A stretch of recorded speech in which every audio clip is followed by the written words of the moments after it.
Buenas tardes, licenciado. Si pudiera dar una explicación de las excepciones, por favor. Pero, ¿qué de las excepciones? Porque las excepciones es muy amplio el tema, nos tardamos 2 días en verlo. Entonces, ¿algo en específico del tema de las excepciones? Más que todo, la diferencia en qué momento se presentan las dilatorias o las perentorias, licenciado. Ok, bueno. Recordemos que dependiendo la clasificación que utilicemos de las excepciones, pues vamos a tener una que es en cuanto al momento procesal en el cual se interpone dicha excepción.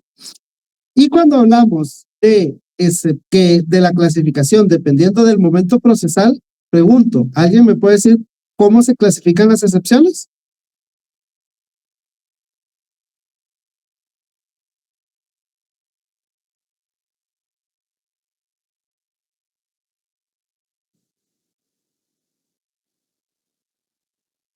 El tiempo es de ustedes, ¿verdad, compañeros? Solo encienda su micrófono y participe, no es necesario que levante la mano, compañeros.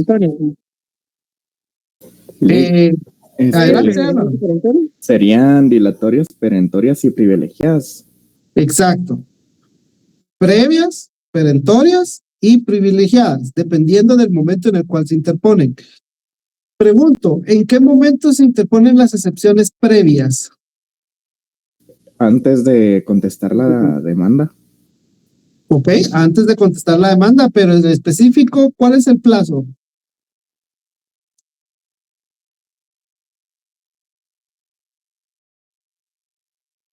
¿6 días? Exacto, 6 días. Que son los primeros 6 días del emplazamiento, ¿verdad? Porque hay que tener en cuenta y claro a partir de qué momento se empiezan a contar esos 6 días. Entonces, cuando la persona es emplazada, o sea, cuando a la persona se le notifica que se le dio trámite a una demanda en su contra, se le emplaza. Se le emplaza por el término de ¿cuántos días para que tome una actitud? Pregunto. 9. De 9 días, se le emplaza por 9 días para que tome una actitud. Pero los primeros 6 de esos 9 son para interponer excepciones previas, ¿ok? Bueno, las excepciones perentorias, ¿cuál es el momento procesal oportuno para presentarlas? Al contestar la demanda. Exacto. En el memorial de contestación de demanda, en ese momento se interponen las excepciones perentorias, ¿ok? Y las excepciones privilegiadas, ¿alguien me puede decir cuál es el momento procesal oportuno para interponerlas? Cualquier estado del proceso. En cualquier estado del proceso, es decir, en cualquier momento se pueden interponer. Entonces, queriendo contestar de forma directa la pregunta de la compañera Gloria, se puede decir de que las excepciones previas se interponen dentro de los primeros 6 días de emplazado el demandado, es decir, antes de contestar la demanda. Las excepciones perentorias se interponen al contestar la demanda, o sea, en el memorial de contestación. No es que hagan un memorial contestando la demanda y otro memorial interponiendo excepciones perentorias. No, en el mismo memorial de contestación de demanda, en ese mismo memorial van las excepciones perentorias. Y las excepciones privilegiadas, como ya lo dijeron, son aquellas que se interponen en cualquier momento, en cualquier estado del proceso se pueden interponer. Entonces, no sé si con eso queda contestada su duda, compañera Gloria, y no sé si alguien más tenga alguna duda.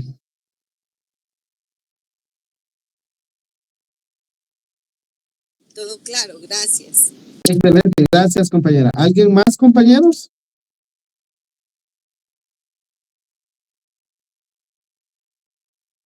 No hay dudas. Ok, voy a hacer yo preguntas entonces. Lo ideal es que todos participen. También me disgusta un poco preguntarle a alguien que no esté conectado, que en algunas ocasiones ha pasado. Entonces mejor lo vamos a dejar de forma libre para que yo no tenga que preguntar a dedo. Si no, pues el que tenga la respuesta puede preguntar. Lo único que le pido es que entre más rápido contesten, pues más preguntas vamos a ver, ¿verdad? Más temas tocamos. Entonces, si tiene la respuesta, enciendan su micrófono y contesten, compañeros, por favor. Si ya lo sabe, pues que le sirva para ratificar o confirmar si está bien en lo que usted ya sabe, y si son temas o cosas que usted aún no ha visto, que todavía no las tiene claras, pues ponga atención, ¿verdad? Porque pues ese es el chiste de que estén conectados en este momento. Y creo que todos estamos tristes porque perdió el Real. Todos, tal vez se lo dio. Bueno, ¿qué les puedo decir? Pregunto, ya que estamos hablando de las excepciones, según su momento procesal, ¿de cuál se interponen las excepciones de archivos previas, perentorias y privilegiadas? Pregunto, de conformidad con el Código Procesal Civil y Mercantil, ¿cómo se clasifican las excepciones? Previas y perentorias nada más. Excelente, muy bien. Y de acuerdo al efecto jurídico que tiene dentro del proceso, ¿cómo se clasifican las excepciones?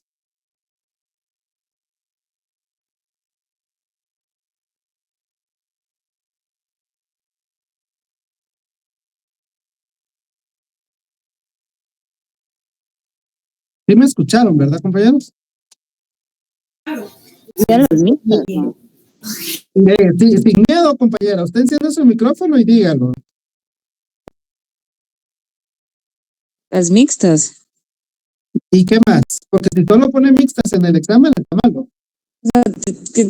Yo me recuerdo que eran mixtas, pero no, o sea, estoy dudando, pero creo que son todas, en teoría, las mixtas y las privilegiadas. No. Y las previas. Las privilegiadas únicamente su clasificación entra cuando hablamos del momento en el cual se interponen. Hablando de los efectos que tienen dentro del proceso, no podemos tener en cuenta las excepciones privilegiadas. ¿Sí? O sea, sí son, pero...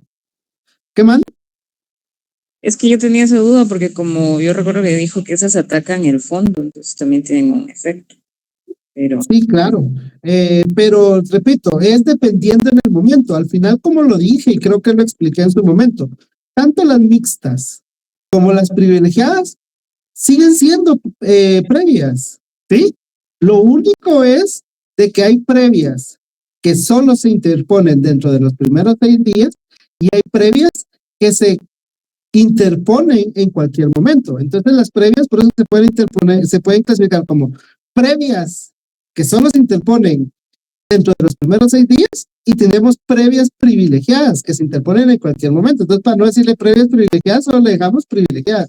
Igual con las mixtas. Las mixtas siguen siendo excepciones previas porque la ley las regula como previas, solo que es otro efecto. Entonces, podemos decir que tenemos excepciones previas que son solo aquellas que solo atacan la forma y tenemos excepciones previas con efectos mixtos. Pero para no decirle previas con efectos mixtos, solo le decimos excepciones mixtas, pero siguen siendo previas. Entonces, repito, eso lo digo tal vez como para aclarar lo que decía Dayana. Entonces, repito, si nos vamos a la clasificación según el momento en el cual se interponen previas, perentorias y privilegiadas, si se interponen, y me extraña que no lo sepan, en el momento, si la pregunta de su clasificación según los efectos jurídicos que pueda tener dentro del proceso, estamos hablando de excepciones previas, perentorias y mixtas. Y como lo dijo Jesse, según la clasificación del Código Procesal Civil y Mercantil, únicamente tenemos 2 clases de excepciones, previas y perentorias. En ningún momento la ley establece, regula o habla o dice algo relativo a excepciones, que diga excepciones privilegiadas. Solo dice que se interponen en cualquier momento y tampoco en ningún momento en todo el código vamos a encontrar algo que nos diga las excepciones mixtas. Eso ya lo entendemos porque es el efecto que tiene, aunque sean previas. Pero bueno, pregunto, ¿cómo se resuelve? Entonces, bueno, si hablamos, entonces solo para terminar con estas preguntas, según las clasificaciones. Según el Código Procesal Civil y Mercantil, previas perentorias. Según el momento en el cual se interponen, previas, perentorias y privilegiadas.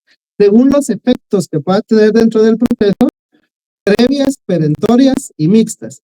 Y si se les pregunta, enumere todas las clases de excepciones, sin decirle dependiendo del código, dependiendo del momento en que se interpone, ni diciéndoles dependiendo de los efectos, sino solo se les dice enumere todas las clases de excepciones. Son 4. ¿Cuáles serían? Previas, perentorias, mixtas y privilegiadas. Exacto, exacto. Entonces, la pregunta, léanla bien. Si les están preguntando todas las excepciones o si le están preguntando las del código, las del momento en el que se interponen o las del que dependiendo de los efectos que tenga dentro del proceso, ¿ok? Entonces, lean bien la pregunta. Pregunto, ¿en qué momento se resuelven o cómo se resuelven las excepciones?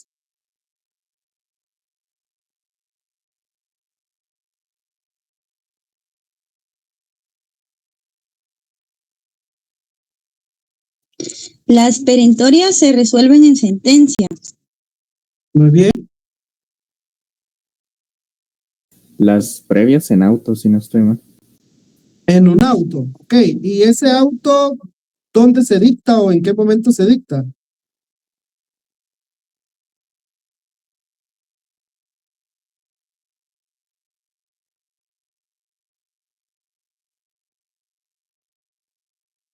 ¿Cuál es la vía para resolver las excepciones previas? ¿Qué manda? La vía incidental. Exacto, por medio del procedimiento de los incidentes o por la vía incidental. ¿Ok? Y como lo dijo Álvaro, un incidente, la forma de resolver un incidente es mediante un auto. Entonces sí, efectivamente, el acto procesal del órgano jurisdiccional que se dicta para resolver un incidente es un auto, ¿ok? Pero si se les pregunta en el examen, ¿por qué vía o cómo se resuelven las excepciones previas? La respuesta correcta es la vía incidental o por medio del procedimiento de los incidentes, ¿ok? Y las excepciones mixtas, ¿cómo se resuelven?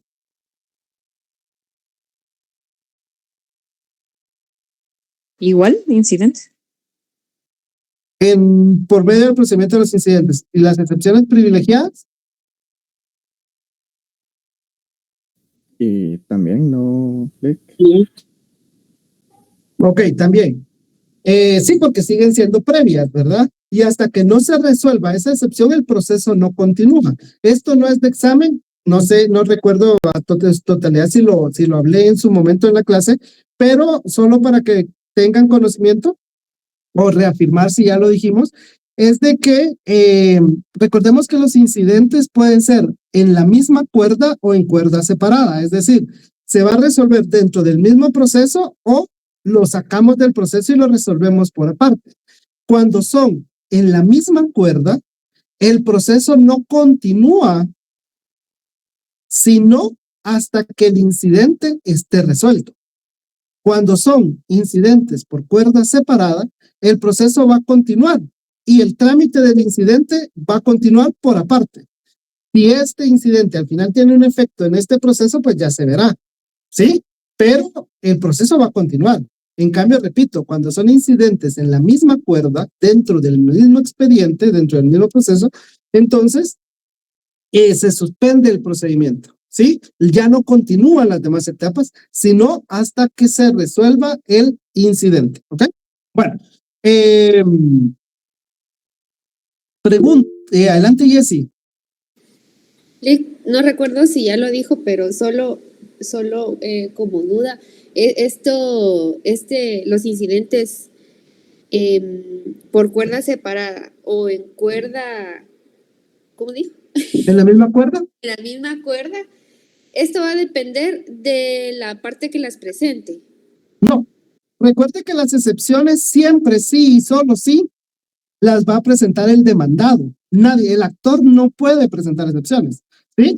Y se nos comentaba únicamente para que tengan en cuenta que todas las excepciones se tramitan en los incidentes y ese incidente es en la misma cuerda, ¿sí? Cuando estamos hablando de un incidente, de un incidente que resuelva una excepción, va a ser en la misma cuerda, ¿sí? por los efectos que pueda tener esa excepción dentro del proceso. Puede ser de que el juez tome en cuenta alguna situación que va a afectar ese proceso. Entonces, por eso es que el proceso no va a continuar hasta que se resuelva el incidente. ¿Ok? Bueno, pregunto.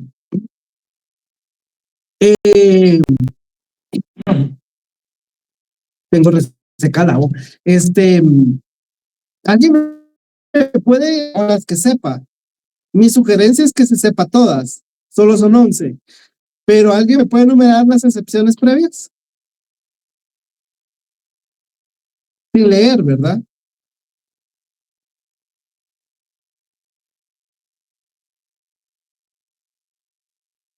Le voy a decir las que me sé, licenciado, no me las sé todas.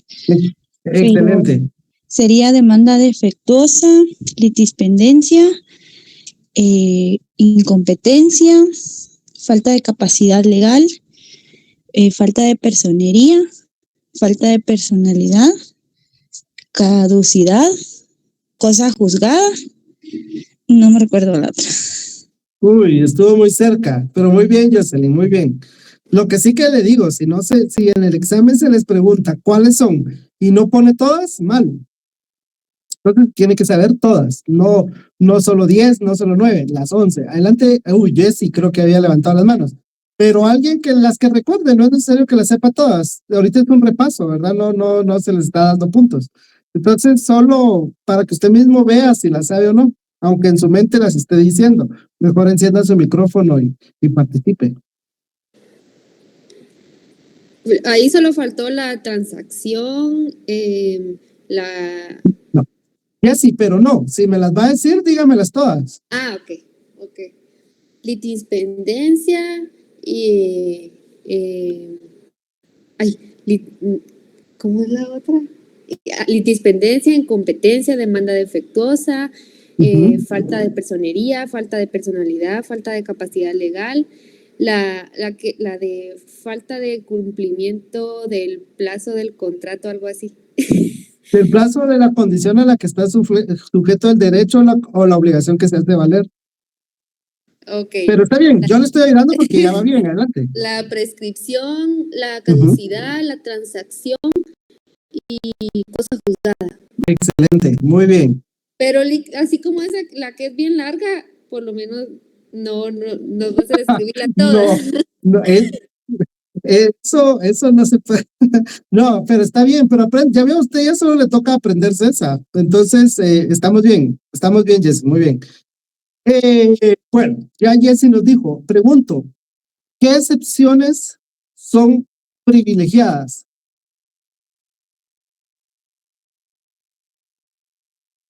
Artículo 21 del Código Procesal, 121 del Código Procesal Civil y Mercantil. No le estoy diciendo que lo lean, pero ahí están.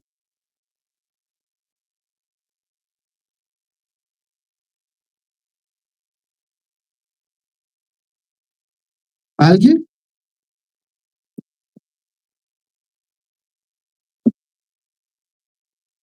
$120, perdón. ¿Qué manda? ¿Alguien? ¿Cómo dijo la pregunta? Disculpe. ¿Cuáles son las excepciones privilegiadas? Que en el examen les venga, enumere las excepciones privilegiadas.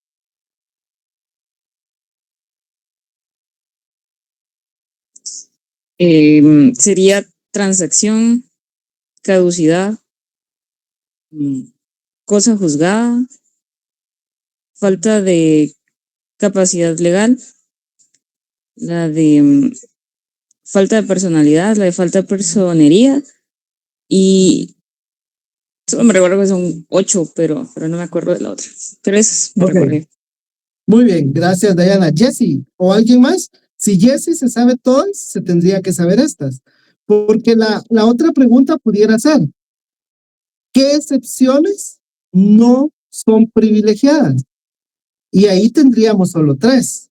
Entonces, si nos sabemos las 11 y sabemos cuáles 3 no son privilegiadas, todas las demás van a ser privilegiadas. ¿Sí? Entonces, ¿cuáles 3 no son privilegiadas? Si agarramos el 120 y el 116 y empezamos a marcar una por una cuáles son privilegiadas y cuáles son no privilegiadas, las únicas que son no privilegiadas son 3. En primer lugar está incompetencia, ¿sí? Yo les sugiero, por ejemplo, miren yo la marquita que tengo, no sé si lo logran ver, pero a la par de incompetencia tengo NP, o sea, no privilegiada. Y en las otras, igual, aquí tengo NP y NP. ¿Sí? Entonces yo sé, al momento de agarrar mi código y aprenderme las 11 excepciones previas, a puro tubo voy a tener que ver mi anotación y voy a ver que de esas 3, que esas 3 no son privilegiadas. Entonces, si me preguntan, ¿cuáles son las excepciones privilegiadas? Las mismas 11, quitándole esas 3. Si me preguntan, ¿cuáles son las excepciones previas? Las 11. Las privilegiadas solo son 8. Entonces, repito, ¿cuáles son no privilegiadas para que usted le ponga una anotación, una marca en su código? Las no privilegiadas son incompetencia, la número 3, demanda defectuosa, y la número 7, falta de cumplimiento del plazo o de la condición a que estuviera sujeta la obligación o el derecho que se hagan valer. Esas 3 son no privilegiadas. Entonces, repito, si se sabe esas 3 y en el examen les viene enumere las excepciones privilegiadas, a las 11 excepciones del 116 solo quítele esas 3. Incapacidad, incapacidad, incompetencia, demanda defectuosa y falta de cumplimiento del plazo o de la condición a que estuviera sujeta la obligación o el derecho que se hagan valer. ¿Ok? Ahora pregunto, ¿cuáles son mixtas?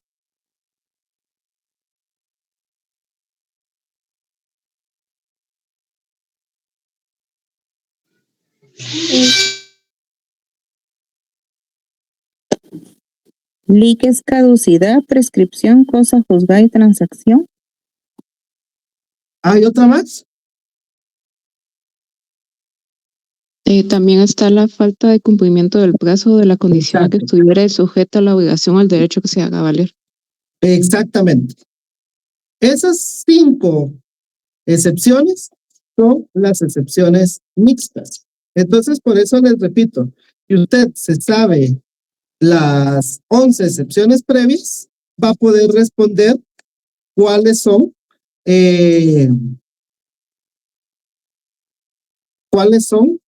tanto las privilegiadas como las mixtas, ¿ok? Bueno, pregunto, ¿qué significa que las excepciones previas sean números clausus?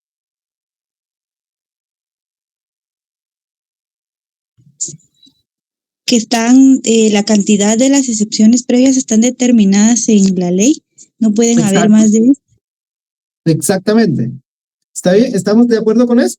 ¿Y qué excepciones son, cuáles excepciones son entonces nominadas?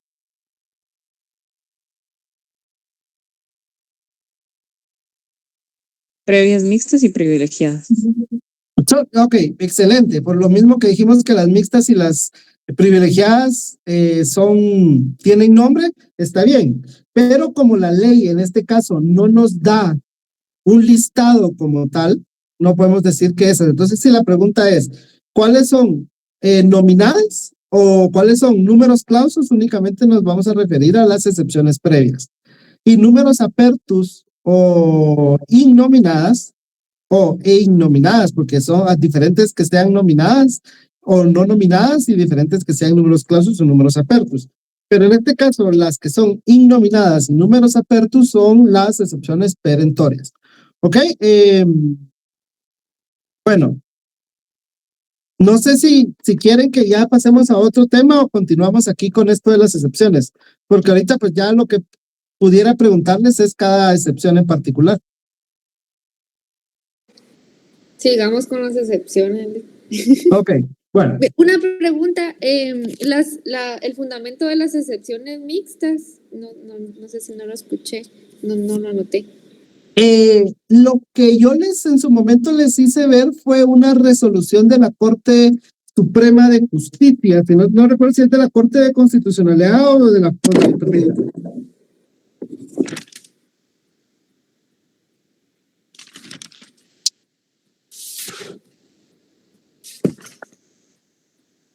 Es una resolución de la Corte de Constitucionalidad, la que yo les leí, donde ellos ahí en la Corte reconocen las excepciones mixtas. Y obviamente en la doctrina también están reguladas, pero un artículo en específico donde diga cuáles son las excepciones mixtas no lo hay. Ok, gracias, Rick. Ok, muy bien. Bueno, entonces, como en el examen, perdón, también vienen como tipo casos, como los del examen pasado, y de ese casito, pues que es sencillo, ustedes tienen que contestar ciertas preguntas. ¿Ok? Entonces, no les voy a decir los casos tal como vienen en el examen, pues no lo voy a hacer, pero les voy a poner una situación muy parecida. En el examen, obviamente, esa situación puede cambiar, pero en sí el objeto va a ser el mismo, ¿sí? ¿Cómo va a estar redactado? Es lo que vamos a hacer, Darly. Entonces, ¿cómo está redactado el caso en el examen? A cómo yo lo voy a plantear ahorita va a variar, ¿sí? Pero la idea va a ser la misma. Entonces, vamos a ver. Voy a agarrar a Jessie porque es la que ha participado más en el día de hoy, y vamos a agarrar a Adriana, ¿ok? Ellas dos me van a servir para los ejemplos de la clase ahorita. Bueno, entonces suponiendo, vamos a ver, digamos que el caso viene así, que la señora, ¿va? Porque si no, no va a funcionar este caso que les quiero plantear. Que la señora Jessie, no sé cuál será su apellido, pero la señora Jessie llega a la oficina profesional de Adriana a decirle, mire, abogada, fíjese que yo tengo un hijo, mi esposo no me quiere pasar pensión alimenticia, pero yo sé que mi suegro tiene mucho dinero. Entonces, quiero demandar a mi suegro por pensión alimenticia. ¿Ok? Para el hijo, ¿verdad? No para ella, para el hijo. Entonces, Adriana, que es la abogada, pues tiene que orientar a la señora Jessie si procede o no procede su demanda, ¿verdad? Pero en primer lugar, ella lo que va a hacer es presentar la demanda. Haciendo cuentas que ya Adriana dice, sí, muy bien, su demanda procede, interpongamos la demanda. Entonces Adriana viene e interpone la demanda en contra del suegro. ¿Ok? Pregunto, cuando al suegro le notifiquen, ¿qué excepción puede interponer? Con base a lo que les dije, ¿verdad? Con base a lo que les dije, ahí hay una excepción que se puede interponer. ¿Cuál será? Falta de personalidad. Falta de personalidad. Falta de personalidad. ¿Por qué falta de personalidad? Porque no es el titular del derecho ni de la obligación. Porque no es, ok, pero usted ya vio quiénes tienen derecho a recibir pensión alimenticia. Porque eso también puede ser la trampa. Ustedes tienen que conocer civil, ¿sí? Y si hablamos de civil y hablamos quiénes tienen derecho a pedir alimentos, podemos ver que los nietos tienen el derecho de pedir alimentos a los abuelos. ¿O no? Sí.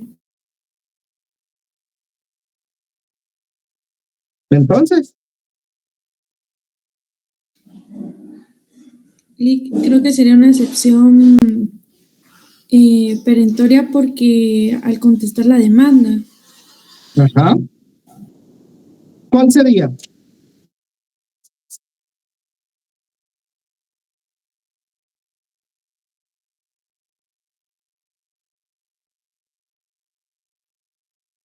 ¿Qué están pensando, verdad, compañeros? Porque espero que estén analizando qué procede. Si ustedes quieren, lean pues qué significa cada excepción y vean si hay alguna que proceda en ese caso.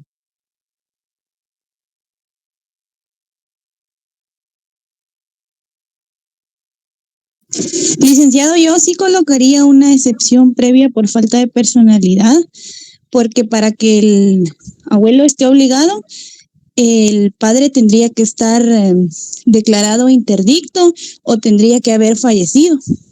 100 puntos, Jocelyn. Muy bien. Esa es la respuesta. ¿Ok? En principio, el abuelo sí tiene obligación de pagar una pensión, siempre y cuando se cumpla la condición. ¿Cuál es la condición? Que el papá no está en estado de interdicción o tiene las capacidades, ¿sí? Porque si en el examen, si en el caso no se les dice que es un señor que no tiene posibilidades económicas, ustedes la tienen que asumir de que sí. Ahora, si en el mismo caso se les dice el señor no tiene la capacidad económica o no tiene la capacidad mental para poder cumplir con su obligación, entonces ahí no hay ningún problema que se demande al abuelo. Pero en este caso Jocelyn dijo lo específico, ¿verdad? Que tiene que haber ciertas condiciones para que a él se le demande. Entonces, lo correcto ahí, falta de personalidad, ¿verdad? ¿Por qué? Porque si bien es cierto, él puede tener obligación, pero no es en este momento. O en todo caso, procedería la falta de cumplimiento de la condición a la que está sujeto el derecho. O sea, el derecho que tiene el niño está sujeto a una condición. El derecho que tiene el niño de pedirle pensión al abuelo está sujeto a una condición. ¿Qué condición es? Que el papá no pueda. ¿Sí? Entonces, el abuelo puede decir, mire, falta de personalidad. ¿Por qué? Porque yo, si bien es cierto, la ley demanda defectuosa, no. Demanda defectuosa, no. Entonces, pero bueno, para no seguirle dando tantas vueltas a este mismo asunto, no sé si hay alguna duda, pero creo que quedó claro ahí con lo que ya nos dijo Jocelyn. Pregunto, ¿hay alguna duda?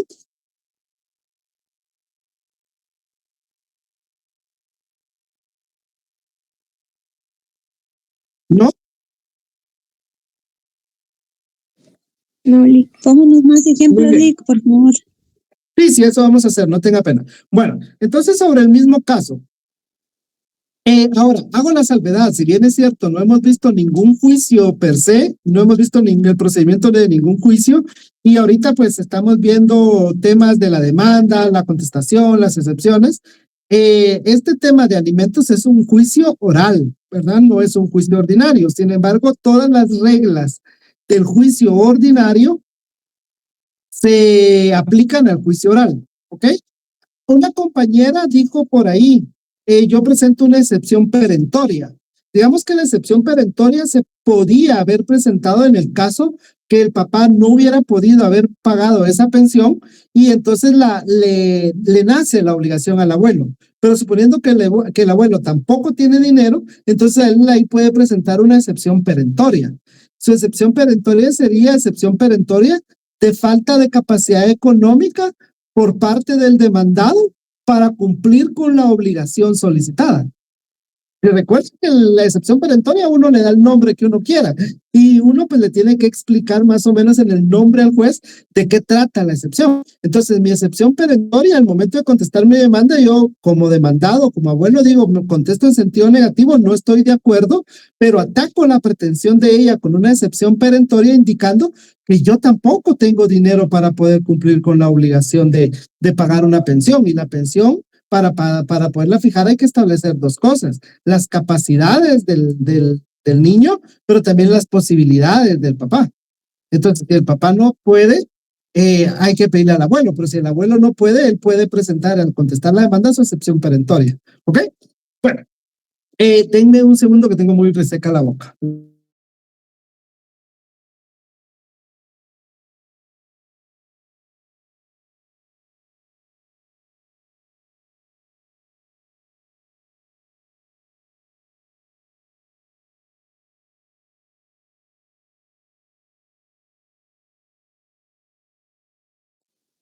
Bueno, entonces sigamos con otra excepción que pudiera interponerse.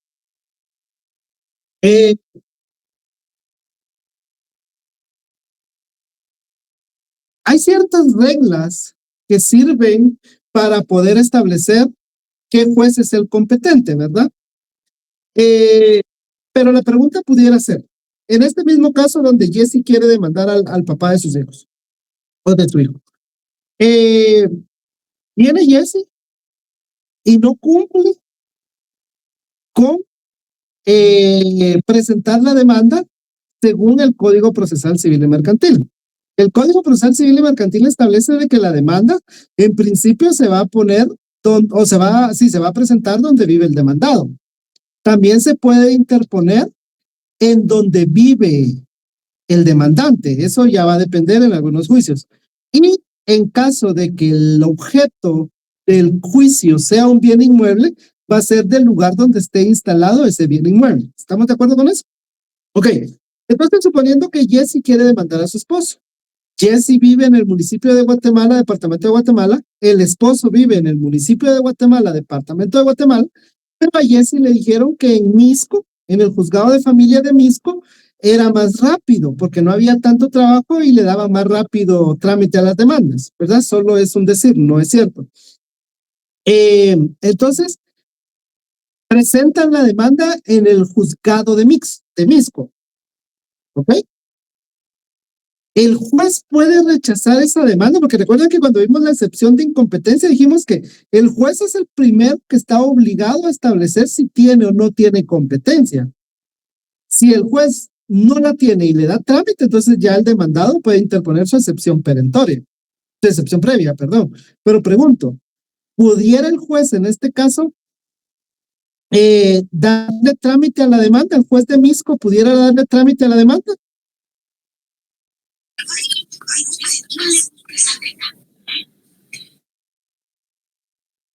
Elsa. No, licenciado. Ok, muy bien, gracias. ¿Alguien más? ¿O si se pudiera interponer la excepción previa de incompetencia?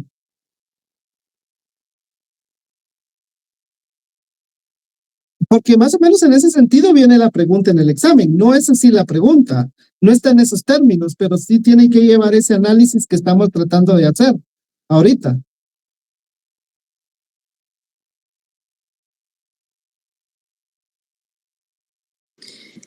Yo pienso que puede que el juez sí le dé trámite porque, por ejemplo, si fuera un asunto de familia, que está el interés primero el interés superior del menor, entonces podría darle trámite, ya sería cuestión del demandado presentar su excepción de incompetencia. Pero no sé. ¿Y si no la presenta? Entraría el pacto de sumisión, ¿no? Exacto, más o menos esa era la respuesta, pero está bien. Todo el análisis que hizo estuvo bien para llegar al final, pero la respuesta era al final, ¿ok? O sea, el juez en este caso, por ser una cuestión de territorio, no puede rechazar de oficio la demanda, porque él no sabe si va a haber un pacto de sumisión, ¿sí? Porque recordemos que aquí aplica la prórroga de la competencia cuando es temas de territorio. Pero si yo les hubiera dicho de cuantía o les hubiera dicho otra cuestión, el juez ahí sí de entrada dice, no, esto no me compete a mí. Entonces el juez en este caso no puede establecerlo por ser cuestión de territorio, ¿sí? Él tiene que aceptar para su trámite. Ya, como le dijo Jesse, si el demandado no está de acuerdo, presenta excepción previa de incompetencia. Dice, mire, señor juez, disculpe, pero usted no es el juez competente. Aunque haya más carga laboral, allá les toca conocer, ¿sí? Y yo no estoy de acuerdo que el juicio se siga en este juzgado, ¿ok? Entonces ahí el juez ya no va a seguir conociendo, va a iniciar un incidente, va a resolver esa incompetencia y va a dictar un auto diciendo si es cierto, yo no soy el juez competente y qué tiene que hacer el juez en ese caso al momento que se declara incompetente.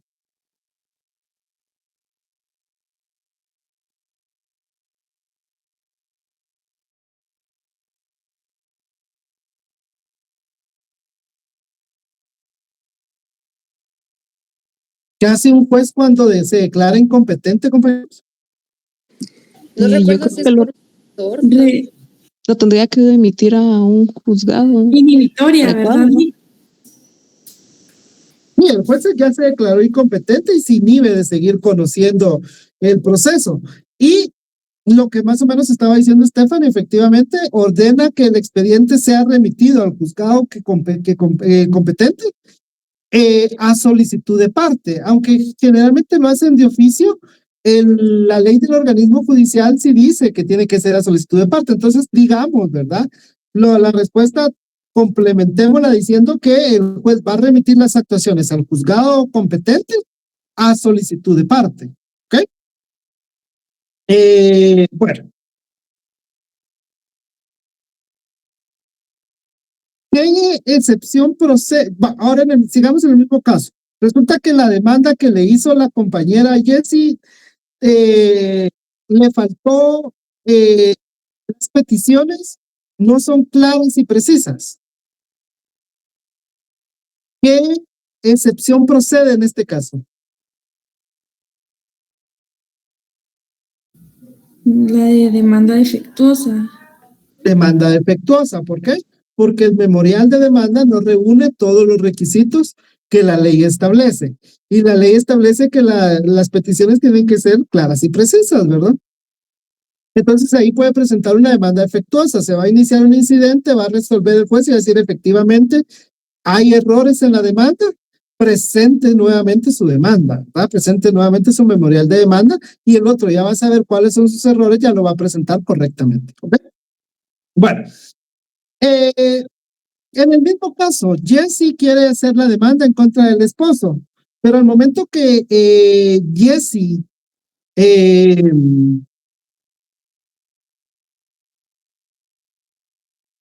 le da un mandato a su mamá, le dice, mira mamá, fíjate que yo no quiero ir al juzgado porque ahí van a hacer una audiencia oral y yo no quiero ni verlo en pintura, sí, la frase que dicen, ¿va? Entonces, yo no quiero estar yendo al juzgado, mejor vaya usted, ¿sí? Pregunto, ¿Jesse puede facultar a otra persona para que la represente en juicio?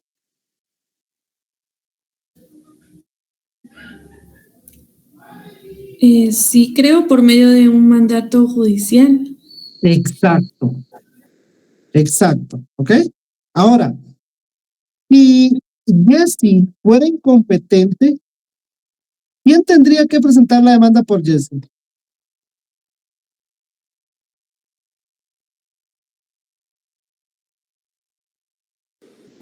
Quien tenga la guarda y custodia, ¿no? ¿Y quién tiene la guardia y custodia? Sería la mamá. ¿La mamá o el papá? Ajá. ¿Va? Puede ser pues efectivamente. ¿Quién va a representar a Jesse? ¿Los padres o quien tenga la patria potestad de ellos? Porque en principio la tienen los dos. No podemos decir que la tiene uno que la tiene el otro, la tienen los dos. Y a falta de los padres, el que haya sido nombrado tutor. ¿Ok? Pero suponiendo que vino Jesse y cuando nombró a su mamá, su representante legal le dio un mandato. Pero dentro del mandato hay un mandato judicial, solo que en el mandato no se le autorizó a ella para... Bueno, les cambio un poco la situación. Para un divorcio voluntario, tienen que proponerse al juez unas bases del divorcio, es decirle en qué sentido van a quedar ellos con relación a la pensión alimenticia, a los hijos, a los bienes que ellos pudieron haber obtenido. Entonces esas son las bases del divorcio. Mire, señor juez, nosotros ya estamos de acuerdo en divorciarnos y estamos de acuerdo que ella se quede con los hijos, estamos de acuerdo que yo le pase una pensión alimenticia, estamos de acuerdo a que como no tuvimos bienes durante nos estuvimos casados, no hay patrimonio conyugal, entonces por lo tanto lo único son la pensión y los hijos, ¿ok? Esas son las bases del matrimonio. Pero, suponiendo que cuando Jesse viene y le da un mandato a su mamá, le da un mandato general con cláusula especial para que pueda demandar al señor. ¿Ok? Pregunto, ¿procede alguna excepción en este caso? Creo que sería falta de personería porque no es el mandato correcto para que la represente. Sí, exacto. Le pregunto, ¿por qué? Bueno, no es cuál sería entonces el correcto. ¿No sería la falta de capacidad legal? Porque como no tiene el permiso, digamos, para abogar en un juicio. No, porque sí hay un mandato.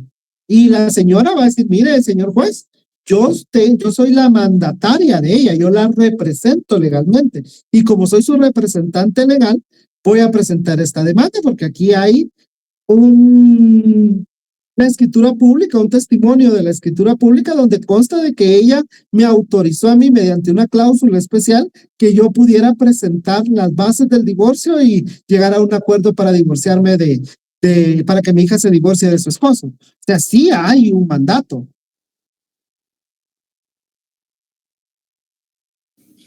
Pero como ya lo dijo la compañera, ajá, adelante. Era el judicial porque pues es algo que tiene que ver con un juicio y tiene que comparecer en audiencia, entonces es el judicial. Exacto, el mandato puede ser general o especial.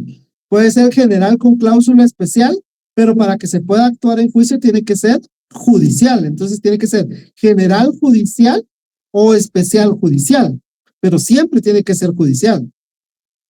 ¿Ok? Bueno, pero y si no, pues como ya lo dijo la compañera, si bien es cierto, hay un mandato, este mandato es insuficiente para poder presentar la demanda. Entonces, esta tiene que ser la respuesta. Si ustedes les preguntan si viene una situación parecida y ustedes responden, procede excepción previa de falta de personería, porque si bien es cierto, la mamá de la actora tiene un mandato, es insuficiente de conformidad con la ley para poder actuar en juicio en nombre de su mandante. Más o menos, ¿verdad? ¿Me explico? O sea, tienen que dar la aclaración de por qué. Ya lo hizo Catherine bastante bien, ¿verdad? Ok, bueno. Pregunto, suponiendo que yo llegué a un contrato sigamos con Jessie. Y yo le dije a Jessie, hoy Jessie, mire, le voy a prestar 100 quetzales, 1000 quetzales. Y esos 1000 quetzales, Jessie, usted me los tiene que pagar en un mes. O sea, estamos hoy 26 de abril, usted tiene hasta el 24 de mayo para pagarme esos 1000 quetzales. Llega el 25 de mayo y Jessie no me pagó. A partir de ese momento, yo ya le puedo iniciar a ella un juicio para cobrarle lo que ella me debe. ¿Tengo un título ejecutivo? Sí, el documento que firmamos cuando yo le presté a ella, que es un mutuo, generalmente es un mutuo. Entonces, pregunto, ¿cuánto tiempo tengo yo para presentar mi demanda en contra de Jessie?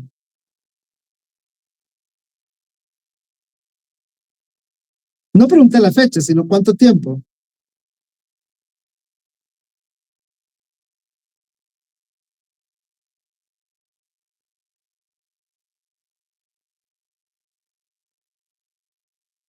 Eso lo vimos cuando vimos las excepciones.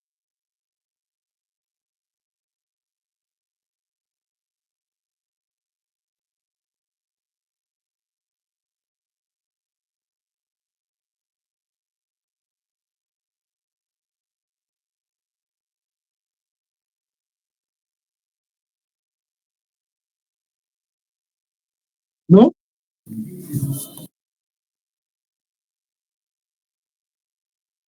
Sí. Ahí cuando tengan tiempo, leen el artículo 296. Y pregunto, suponiendo que yo presento mi demanda en contra de Jessie después del plazo que el artículo 296 me da, ¿puede presentar ella alguna excepción? Sí, si ya venció el plazo, la prescripción. Exacto, prescripción. Ahora, suponiendo que yo le digo a Jessie, mire Jessie, yo le dije que un mes, pero mañana yo le llamo y le digo, mire Jessie, fíjese que tengo una emergencia y necesito ese dinero. Y necesito que me lo pague. Y Jessie me va a decir, mire, no, usted me dio un mes y ahorita no tengo. Se lo pago hasta dentro de un mes. Y yo le digo, no, Jessie, yo necesito mi dinero ahorita porque tengo una emergencia. Si no, el lunes voy al juzgado, le presento una demanda, le embargo sus cuentas y le pido que la arraiguen. Y Jessie me va a decir, no, Lee, pero es que yo la otra semana tengo que irme de viaje. Entonces, ¿me paga o la demando y pido providencias precautorias en su contra? Entonces Jessie viene y me dice, no, es que yo no tengo el dinero y no lo tengo. Entonces yo presento mi demanda el día lunes en contra de Jessie. ¿Ok? ¿Jessie puede presentar alguna excepción en mi contra o en contra de esa demanda? Sí, la falta de cumplimiento del plazo de la condición a que estuviera sujeta. ¿Del plazo o de la condición? Pues sí, está bien. Ya entiendo que usted me quiere dar todo el nombre. Pero la pregunta concreta sería, ¿del plazo o la condición? Del plazo. Del plazo, al que está sujeto, ¿mi acción o mi derecho? Mi derecho. Ok, está bien. Muy bien, Jessy. Ok, y pregunto, ¿en qué consiste la excepción de transacción? ¿Alguien que me lo explique?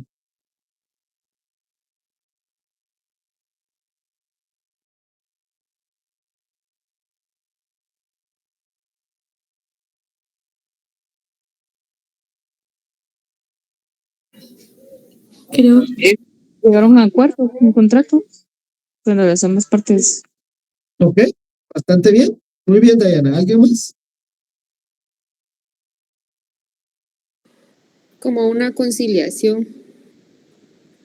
Ok. ¿Alguien más?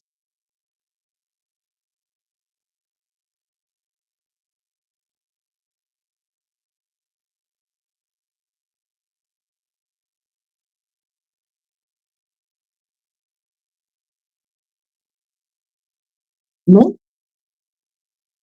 ¿Nadie? Cuando las partes han transado antes del juicio.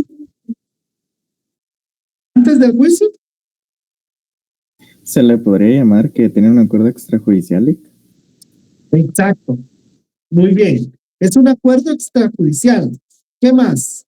Ahí empezamos bien.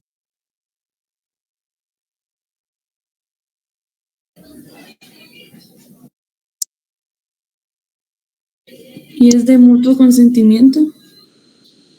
¿Mm?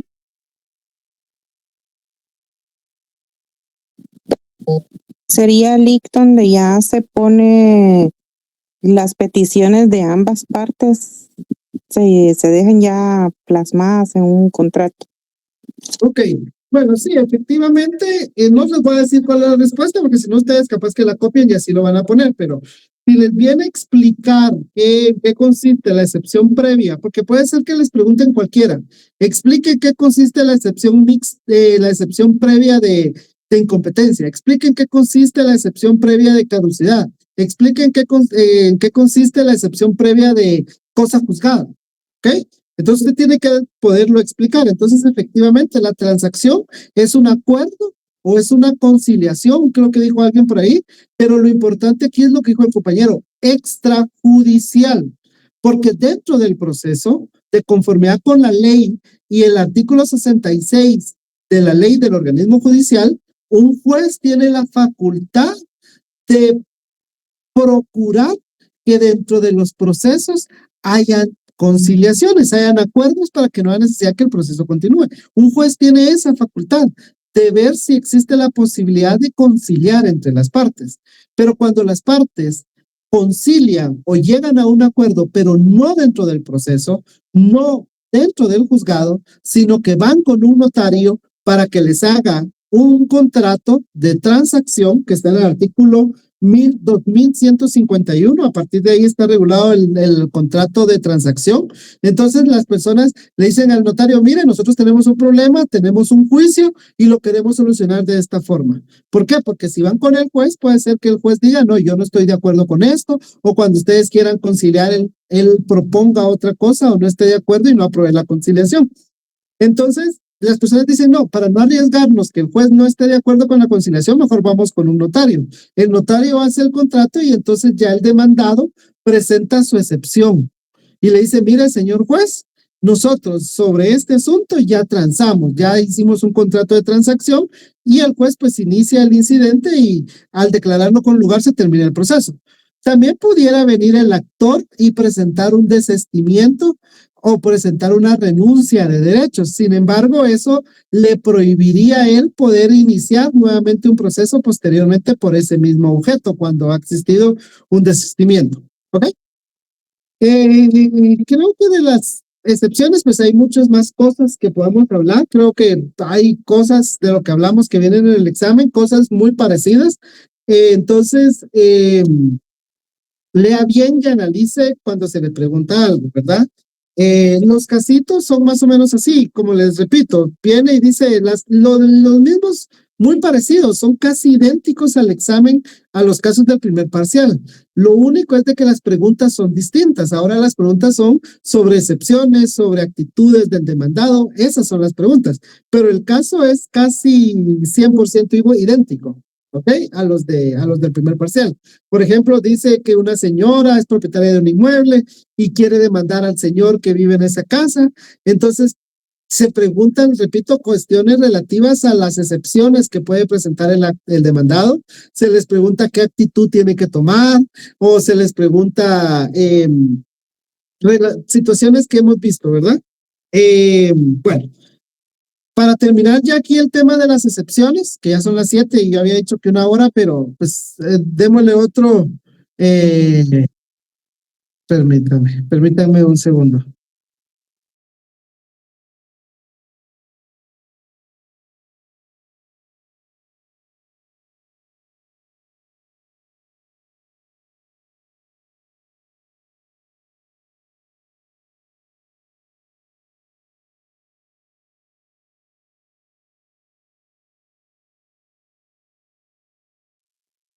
Ok, bueno, entonces, repito, antes de terminar aquí el tema de las excepciones, ¿hay alguna duda de esto, de este tema?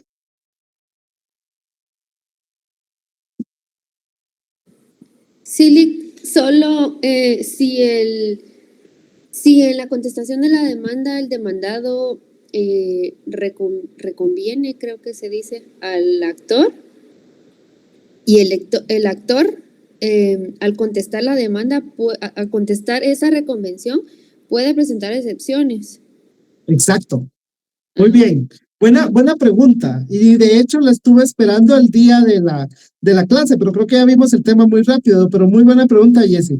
Efectivamente, el actor se convierte en demandado y entonces a él le nace ese derecho de poder presentar excepciones previas también. Porque ahora en el proceso los dos van a ser actores y los dos van a ser demandados. Ok, gracias. Previas y perentorias también. ¿Qué mandan? Previas y perentorias también. Sí, previas, perentorias y todas, exacto. Bueno, pregunto, ¿quién me da una definición de excepción? Porque eso se me había olvidado.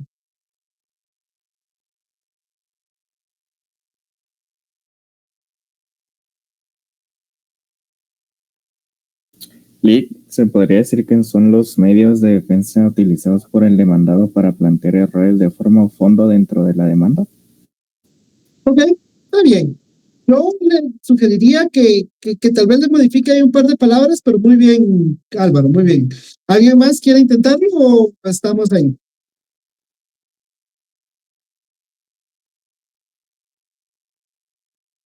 Ok. Pregunto, ¿cuáles son las actitudes del demandado?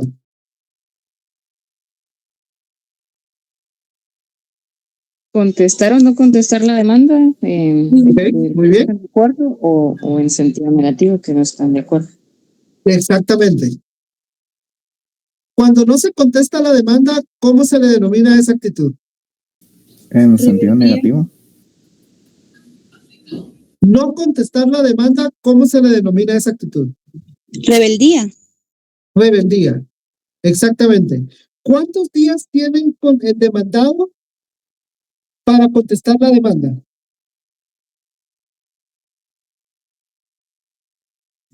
9 días, recuerdo. 9 días.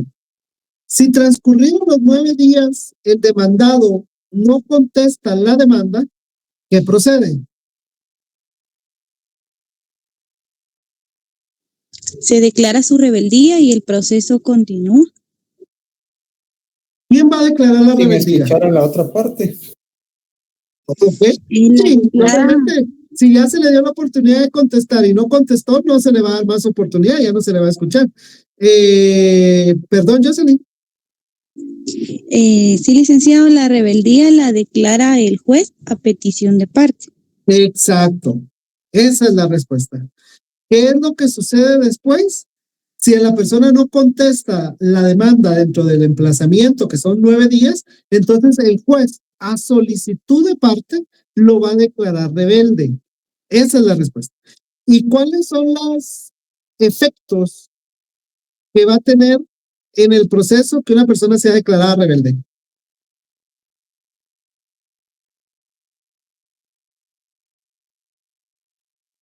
Pierde todos sus derechos, licenciado. Ya no puede ofrecer prueba. Que no pueda ofrecer prueba, ok, está bien. ¿Pero qué más?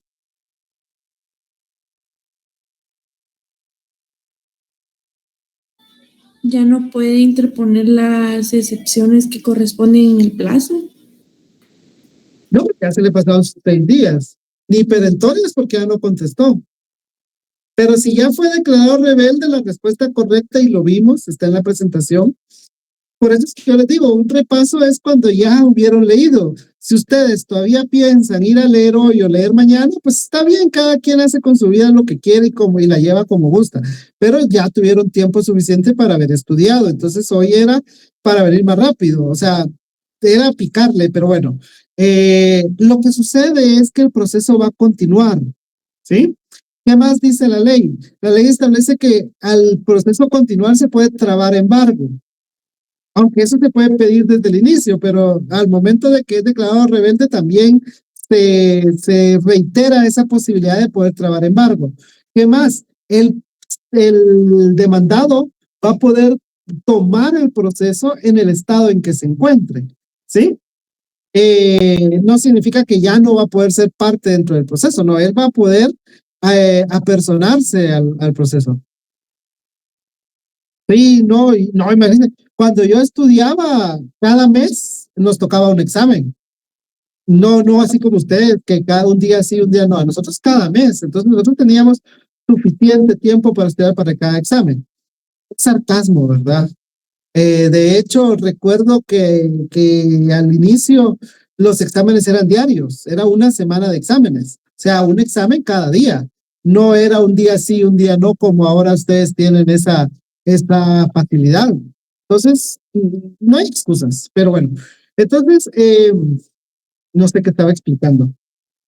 Bueno, lo de la actitud del demandado. Bueno. ¿Puede el demandado, si no ha sido declarado rebelde, puede el demandado contestar la demanda después de los 9 días?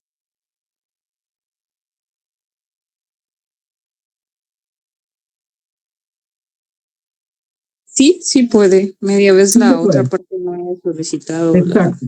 Si no ha sido declarado rebelde, sí se puede contestar la demanda aún por parte del demandado. Pregunto, ¿en qué sentido se puede contestar la demanda? ¿En sentido negativo o positivo? En sentido afirmativo y en sentido negativo. ¿Cómo se le denomina esa actitud del demandado cuando contesta de forma afirmativa la demanda? Allanamiento.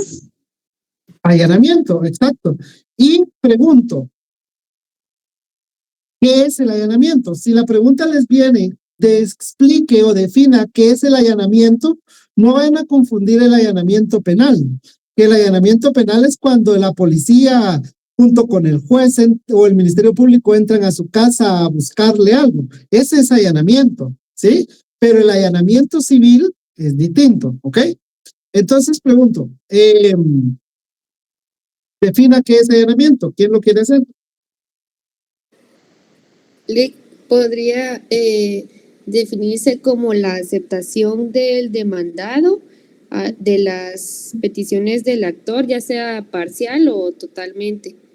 Ok, muy bien. Muy bien, Jessie, solo que yo le sugiero que inicie diciendo su naturaleza. ¿Qué es la naturaleza? Es lo que es. ¿Y qué es el allanamiento?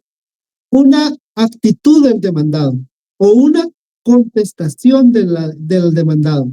¿Una contestación en qué sentido? Afirmativo. Entonces, si la pregunta es, defina o explica qué es allanamiento, ustedes dicen, es una actitud en sentido afirmativo que realiza el demandado, que consiste en que acepta las pretensiones del actor, de forma parcial o de forma total. Si ustedes quieren, se lo agregan como Jessie, que muy bien. ¿Ok? Bueno, entonces... en sentido positivo, dijo, ¿verdad? En sentido afirmativo. En sentido positivo. le denominan de la misma, de ambas formas. ¿Sí? ¿Por qué? Porque él está aceptando. Cuando es en sentido positivo, significa que él está aceptando las pretensiones del actor. ¿Ok? Y en sentido negativo, ¿cuáles serían las actitudes que puede tomar?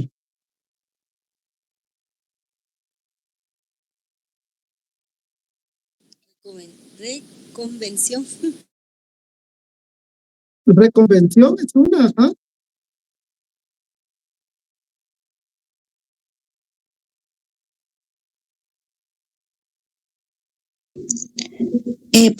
Interponiendo excepciones también, licenciado, excepciones perentorias. ¿Ok? ¿Alguien más?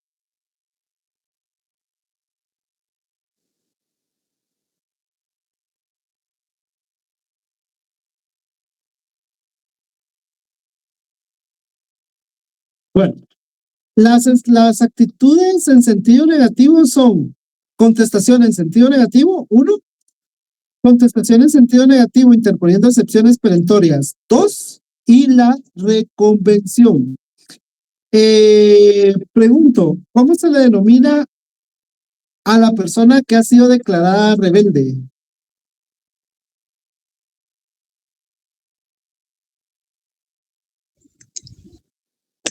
A la persona que ha sido declarada rebelde se le denomina contumaz. Exactamente. La contumacia es la rebeldía y el contumaz es la persona que ha sido declarada rebelde. ¿Ok?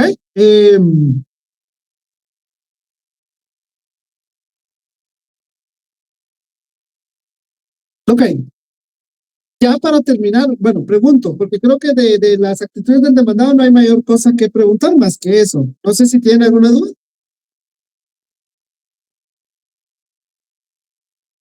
¿No? Bueno. Pregunto.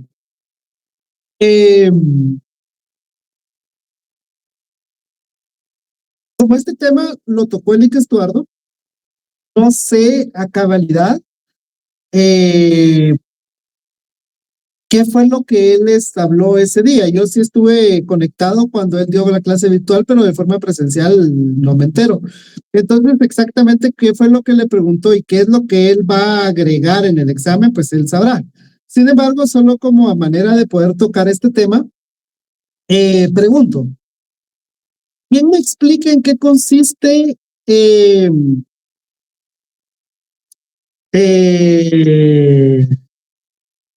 embargo?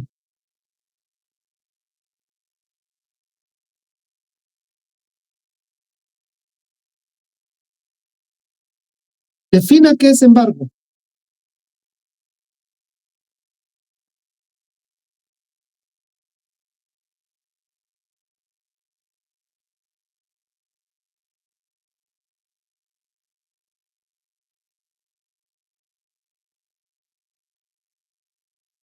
¿No? Que alguien me diga qué es arraigo. Adelante, Cecilia. Es una medida precautoria que se da dentro del proceso cautelar para garantizar la inamovilidad de algún bien dinerario. Eso sería el embargo.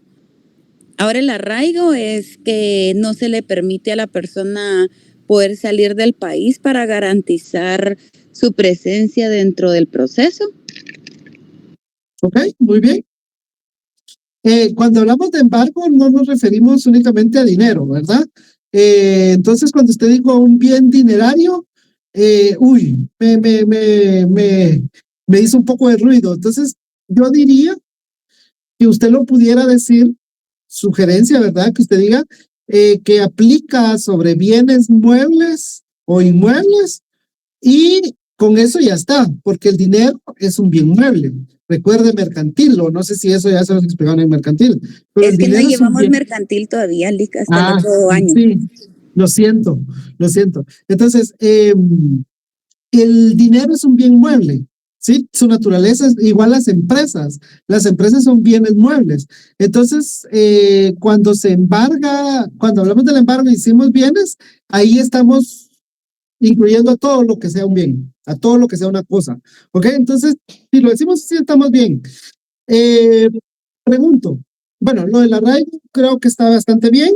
Creo que se puede mejorar, pero creo que en principio está bien lo que dijo la compañera. Pregunto, ¿cuándo procede la anotación de demanda?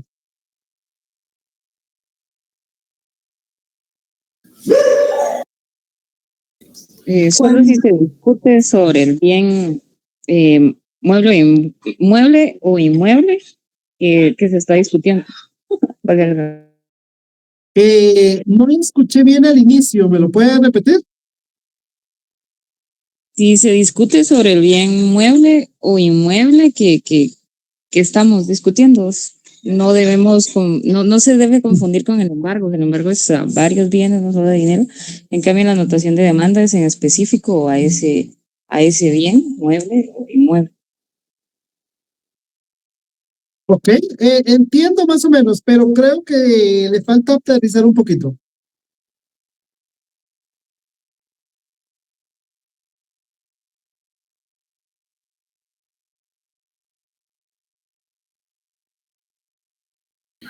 La anotación es sobre el bien, es que me recuerdo que Lick nos había dicho que era sobre el bien inmueble del cual tenemos el título que estamos entrelazando en la demanda, del cual se está discutiendo en la demanda, no puede ser cualquiera.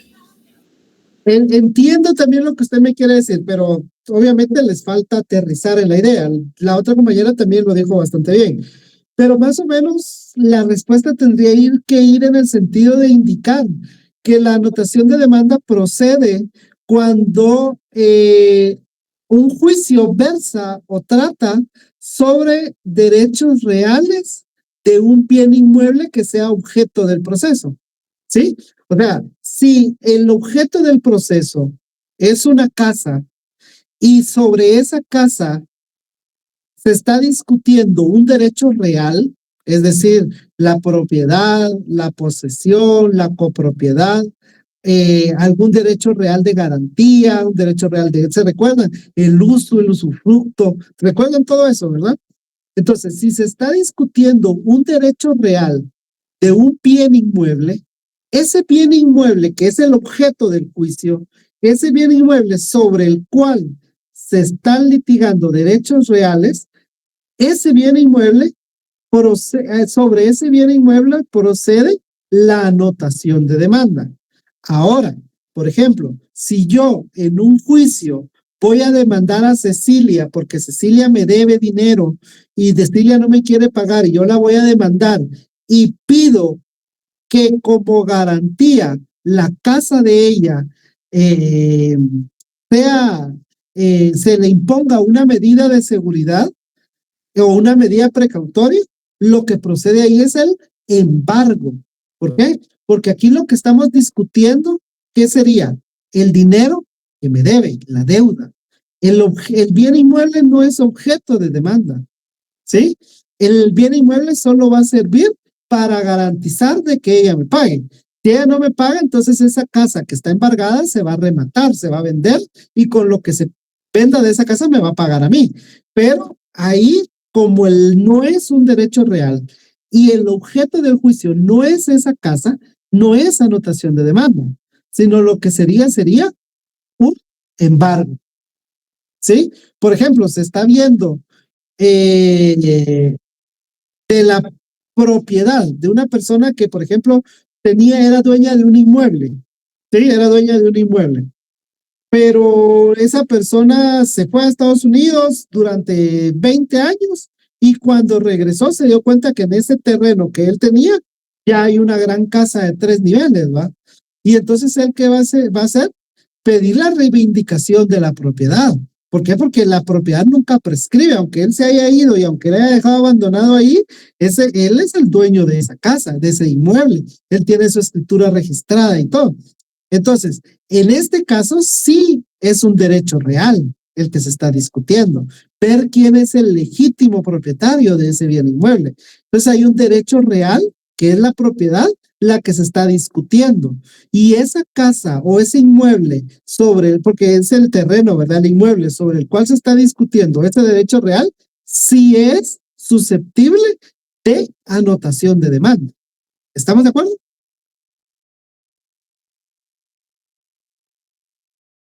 Ok, supongo. ¿Sobre qué procede la intervención?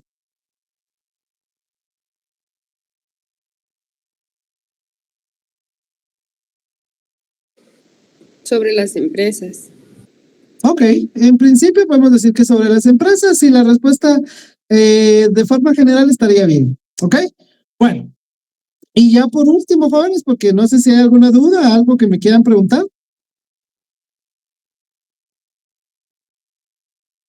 Bueno, entonces, para terminar, hagamos un pequeño ejercicio, 10 minutos para que terminemos a las 7:30. 10 minutos.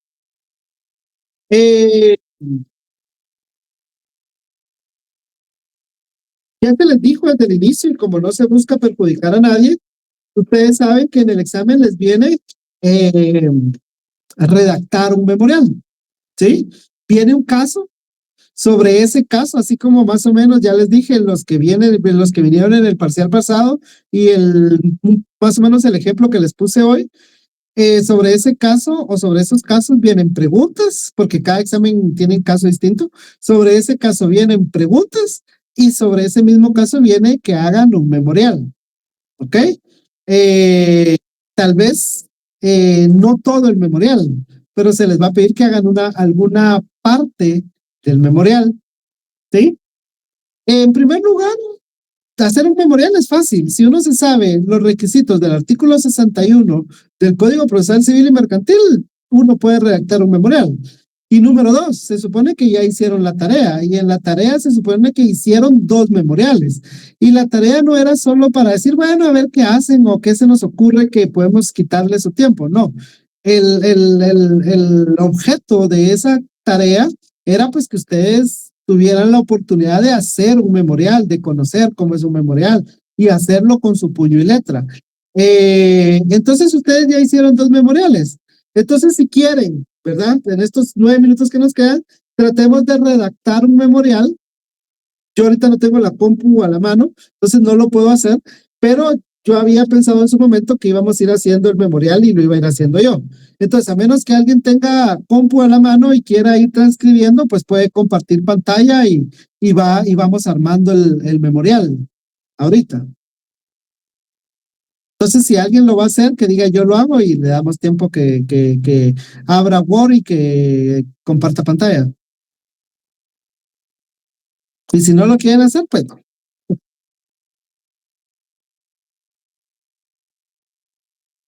¿No? ¿Nadie? ¿Me escuchan? Es que creo que perdí un poco la conexión. Creo que yo lo puedo hacer, solo es que me pesa un poco la tecnología. Vamos a ver.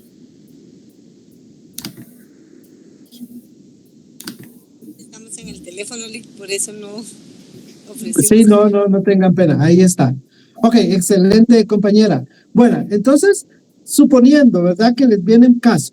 El caso viene que la señora Catherine Esther quiere presentar una demanda en contra del señor José Rodríguez, ¿verdad?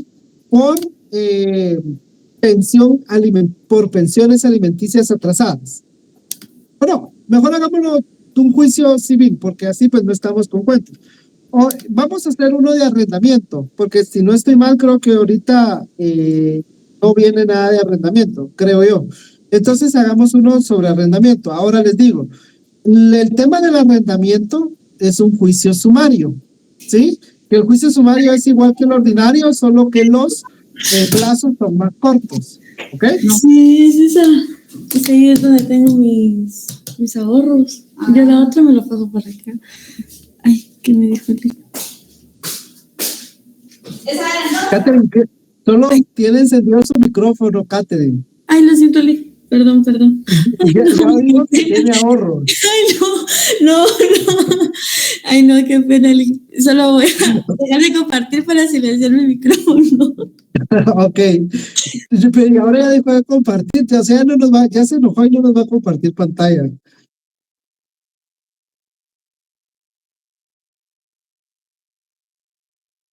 O alguien que quiera compartir, ahí está, ya regresó. Bueno, entonces, compañeros, armemos el memorial. Entonces, repito, vamos a hacer un caso, vamos a plantear un caso de un juicio de desocupación, pero el juicio de desocupación es un juicio sumario, solo se los aclaro, solo se los comento. Eso no tiene, si es sumario, ordinario, oral, no tiene nada que ver ahorita para el examen. Eso, determinar qué clase de juicio es el que corresponda, será en el otro semestre. Ahorita todavía no nos importa identificar qué vía, cuál es la vía, cuál es el juicio que se debe seguir. ¿Ok? Entonces, ya digo, la señora Catherine Esther es dueña de un inmueble y quiere demandar al señor José Larios por desocupación y cobro de rentas atrasadas. ¿Ok? Entonces, pregunto, ¿cuál es el primer requisito que debe de ir en todo memorial? El juzgado, designación del tribunal. Exacto, designación del juez o tribunal al cual va dirigido nuestra demanda o ante el cual estamos presentando nuestra demanda. Entonces, ¿alguien puede decir cómo va entonces esa parte? Juzgado de primera instancia. De instancia civil del departamento y municipio de Guatemala. Muy bien, está bien. Podemos ponerla, siga, estaba bien, Catherine, si nos hace el favor. Exactamente, lo podemos hacer así como lo está haciendo Catherine. Señor juez del juzgado, digamos, en este caso, digamos, del juzgado de paz civil, ¿verdad? Del juzgado de paz civil del municipio de Guatemala, departamento de Guatemala, o del municipio y departamento de Guatemala. Exacto, yo prefiero ponerlo así. No me cuesta nada y es la compu la que lo hace. Entonces, yo prefiero ponerlo así. También recuerden que la misma ley establece que es el tribunal, el juez o tribunal. Entonces, si usted le omite ponerle señor juez, también no hay ningún inconveniente. Entonces, puede poner solo juzgado de paz civil del municipio de Guatemala, departamento de Guatemala, estaría bien. O lo puede poner así como lo hizo la compañera, señor juez del juzgado de paz civil del municipio de Guatemala, departamento de Guatemala. ¿Está? Ok, artículo 61, pues vamos al artículo 61 todos. Segundo requisito, ¿cuál es? Nombre y apellido completo del solicitante. Nombres y apellidos. Entonces, compañera, como la compañera que está compartiendo pantalla, ella es la actora, ponga sus datos. O invénteselos, pues, si no quiere decirnos. Porque ahora que ya sabemos que tiene ahorros, cuídese. Soltera o casada, ¿vale? Sí. Lo que sí es cierto, estado civil. Ok, no, vamos en orden. Primero, nombres y apellidos. Nombres y apellidos. Segundo, edad.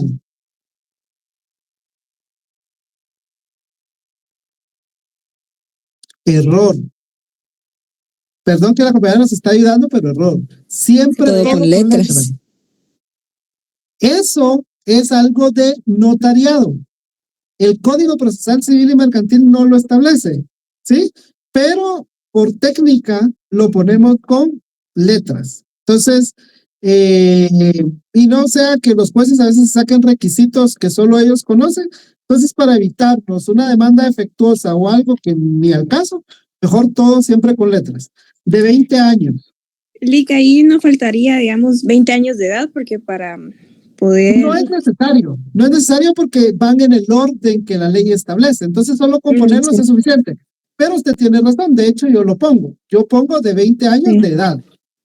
¿Verdad? Pero si lo deja de 20 años está bien, no hay ningún inconveniente. Gracias, Gemma. Estado civil.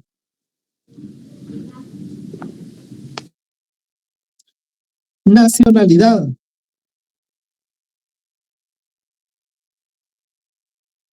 Profesión u oficio.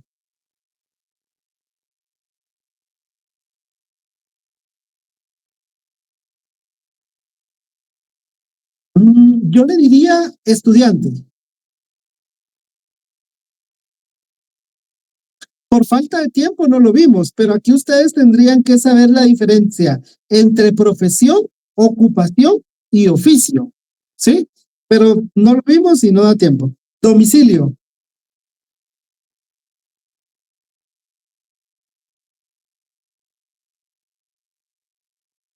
Exacto. Si usted tiene su domicilio en el departamento de Guatemala y su demanda la está presentando en un juzgado del departamento de Guatemala, no importa el municipio, porque aquí lo que importa es el domicilio, es el departamento, entonces usted puede poner de este domicilio. No hay ningún inconveniente si usted pone con domicilio en el departamento de Guatemala, tampoco no hay ningún inconveniente. Pero así como lo puso la compañera, está muy bien, de este domicilio. Muy bien. Y del lugar para recibir notificaciones. Yo ahí lo dejo. Póngale puntos si usted quiere. ¿Qué hago yo? Si ustedes se dan cuenta, la ley no lo exige. Pero este es solo un paréntesis que yo les doy para ustedes. Yo, en mis memoriales, siempre identifico a la persona con su número de DPI. Si usted no pone el número de DPI en el memorial, no importa, no es un requisito que la ley obligue que se ponga. Si lo pone, no está mal, al contrario, está individualizando de una mejor manera a su cliente. Entonces, si usted quiere, deja el DPI, si usted no quiere, no pone DPI. ¿Está bien? Entonces, ahora, aquí nos vamos a los siguientes requisitos. Que el IC Estuardo en su momento les dijo, miren, no hay un orden, no hay un esquema para hacerlos, pero generalmente aprendemos a utilizarlo y es como yo lo hago, ¿sí? Yo les digo ustedes háganlo como se les dé la gana, pero yo lo que hago es, después de poner esto aquí donde va la compañera, pongo el DPI y después pongo abajo, de forma centrada, la palabra expongo. Si lo hacemos, compañero. De este domicilio, punto, abajo, central, expongo. Y abajo. Ahora ya justifíquelo. Eso. Y le pongo, de la calidad con que actúo. De la calidad con que actúo.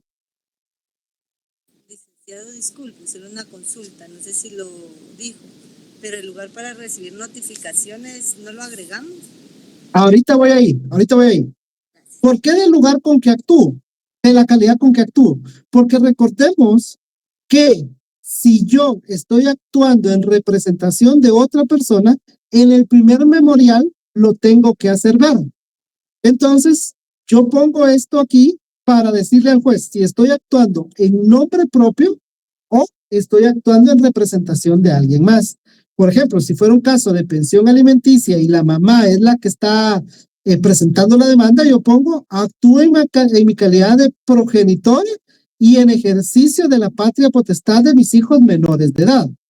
En este caso, como Catherine, ella es mayor de edad, ella es la propietaria del inmueble y ella está actuando por sí misma, entonces ahí es actúo en nombre propio. De la calidad con que actúo, 2 puntos. Actúo, señor juez, si usted quiere ser tan formal, le puede poner ahí, señor juez, o solo actúo en nombre propio. No, de la calidad con que actúo, 2 puntos. Actúo en nombre propio.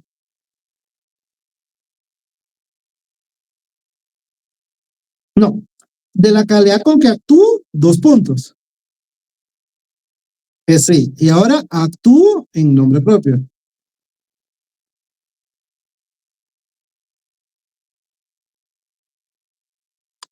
Muy bien. ¿Estamos? Abajo. ¿Del casillero electrónico o del lugar para recibir notificaciones? Como ahora ya no hay lugar, ya siempre es casillero, entonces yo le pongo del casillero electrónico para recibir notificaciones.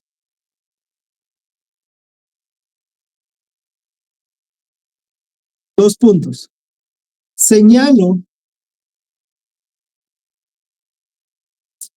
para recibir notificaciones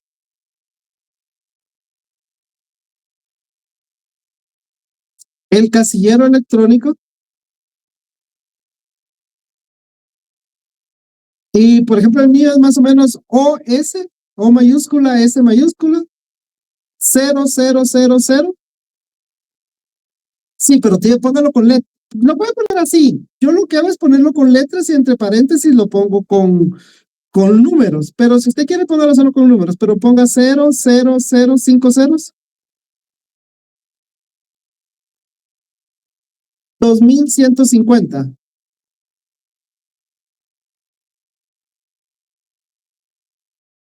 Y entre paréntesis le pone el número. Pues si no le da tiempo, póngalo, pero mejor si no. ¿Ok? Abajo. De la dirección, procuración y auxilio con el cual actúo.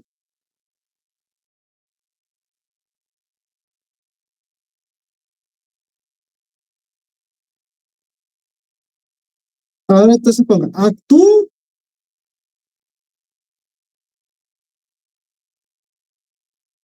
con la dirección, procuración y auxilio del abogado.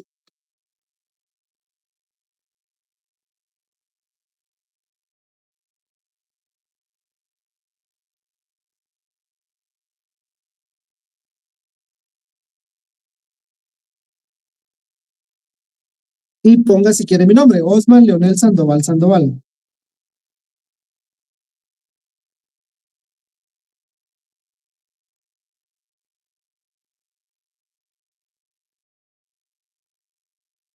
Yo en esta parte no es obligatorio hacerlo, pero yo siempre lo hago. Yo les doy de sugerencia que ustedes lo hagan, pero si no quieren, no lo hagan. ¿Por qué sí yo lo hago? Porque en los memoriales de amparo de la Corte de Constitucionalidad sí es obligatorio hacerlo ver.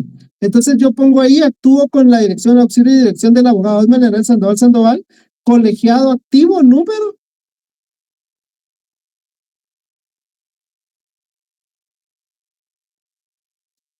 26,238. Y ese es mi número de colegiado.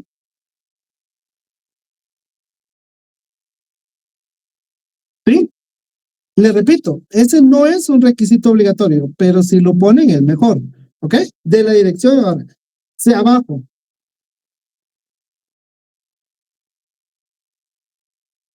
Del objeto de mi comparecencia. O del motivo de mi comparecencia, como usted quiera. Del objeto o del motivo de mi comparecencia. 2 puntos. Comparezco respetuosamente. No es necesario respetuosamente, pero uno así lo hace, ¿va? Y se le quedan esas malas mañas. Comparezco respetuosamente. Catherine ya quitó su cámara. Ahí está. Comparezco respetuosamente a presentar demanda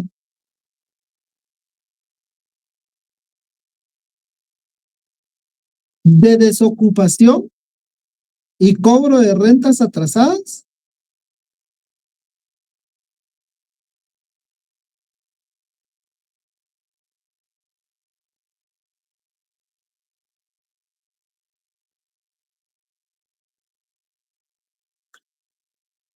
en la vía sumaria,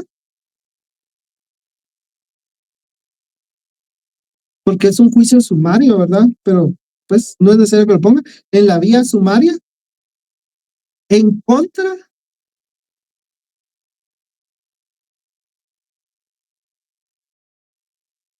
del señor o de la señora y invéntese usted un nombre. Catherine. Ya nos quitó la pantalla, Catherine. ¿O ustedes sí la siguen viendo, compañeros? Sí la seguimos viendo. Yo no miro la pantalla de Catherine. Yo tampoco lo veo. Yo no la veo. Yo la veo a ella. Ahí Ahorita está. sí. Ya la estamos viendo. Muy bien. En contra del señor tal y tal, tal. Ok, punto. Abajo, ahora abajo. Ahora ponga abajo del. Ok, termine de poner el nombre.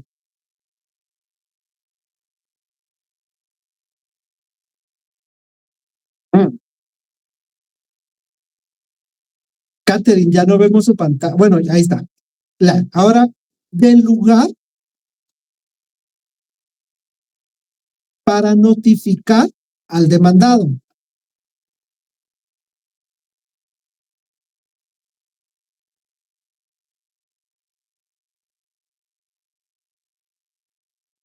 ¿Ya? 2 puntos. No pueden usar código. Y de hecho, una de las preguntas del examen es que enumeren todos los requisitos del memorial de demanda o del escrito inicial. Entonces, se las tienen que saber de memoria. Entonces, no van a usar código. No leí el último mensaje que me enviaron. Bueno, dice, del lugar para notificar al demandado. El señor José Miguel Hernández Leal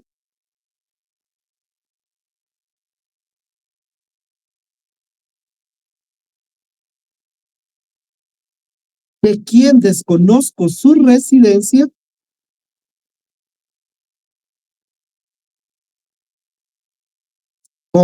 puede ser notificado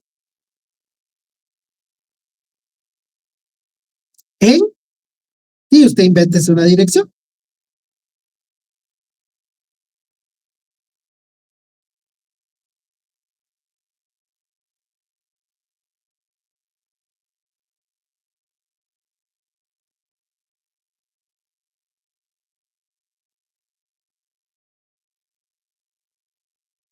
Ok, gracias, compañera. Bueno, por si alguien está pendiente, la compañera hasta ya nos dio su dirección y tiene ahorros. Tómenlo en cuenta ahí los compañeros. Bueno, y entonces ahora, si ustedes se dan cuenta y vemos nuestro código, con lo que ya hicimos ahorita ya tenemos requisito número 1.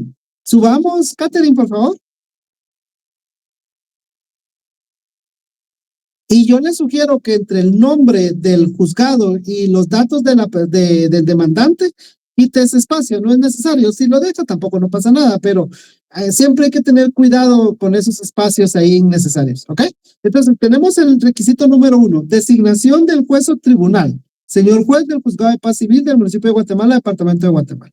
Requisito número 2, nombres y apellidos completos, edad, estado civil, nacionalidad, profesión u oficio, domicilio y lugar para recibir notificaciones. Al inicio tenemos todos los datos y abajo encontramos dónde se le va a notificar. Entonces tenemos completo el requisito número 2.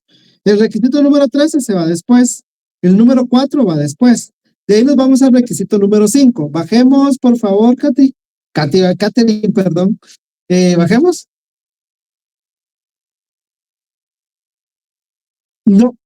No hay más tiempo, Jesse.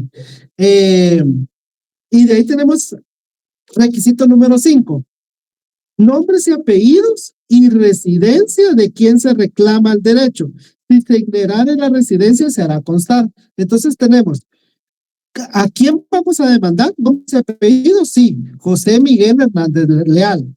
Su residencia o decir que la desconocemos. Y estamos diciendo que no sabemos dónde vive, pero puede ser notificado en tal y tal lugar. Cuando él conteste la demanda, ya va a señalar un casillero electrónico. Pero en primer lugar, esta primera resolución se le notifica en el lugar que haya indicado el actor.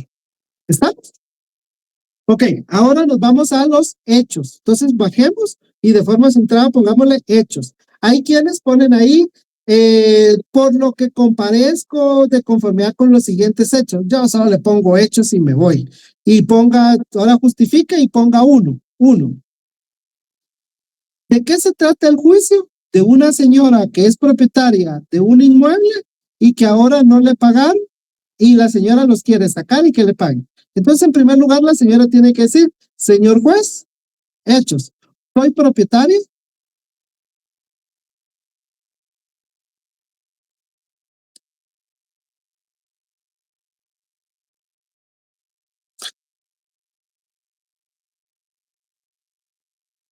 Sí, siga, yo ya no le dije nada porque iba bien. Soy propietaria del bien inmueble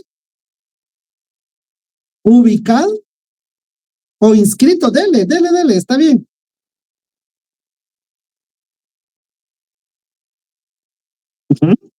¿Inscrito dónde? Muy bien. En el registro Exacto. No, si Catherine, ella, para mí que es repitente, que ya se lo sabe. No mentiras, compañera, no tan solo se está ayudando y todavía molestando, ¿no?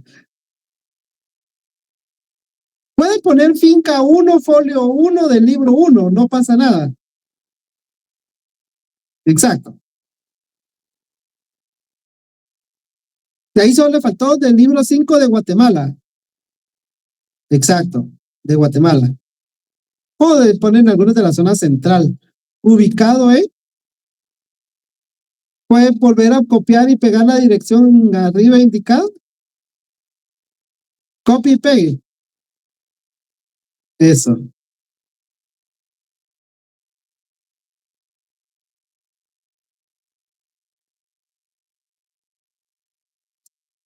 ¿Cómo?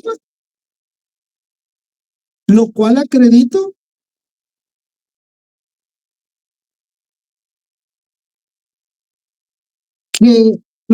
con el testimonio.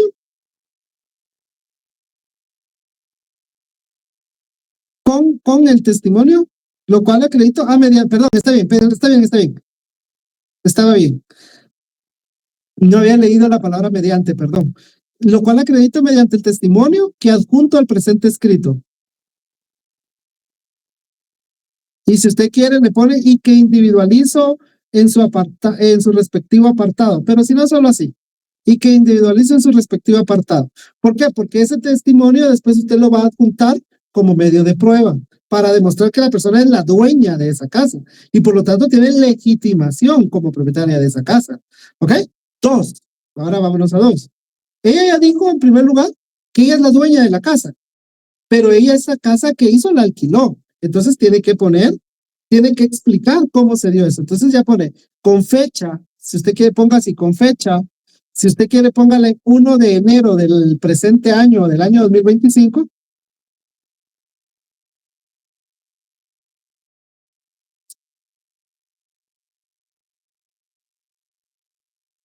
Suscribí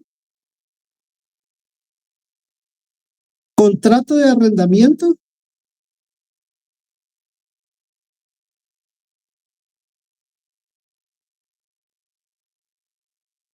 con el señor y el nombre del señor, que no recuerdo cuál es, José Miguel, eso.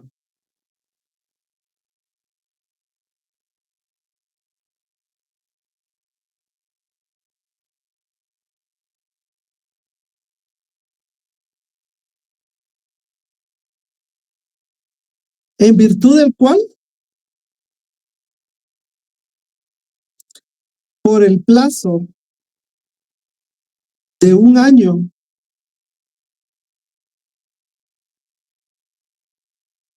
y por una renta mensual de 1,000 quetzales,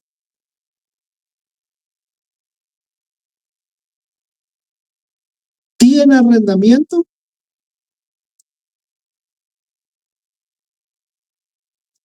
el bien inmueble de mi propiedad y describe lo que dijo arriba o solo pone indicado o descrito anteriormente. Descrito anteriormente.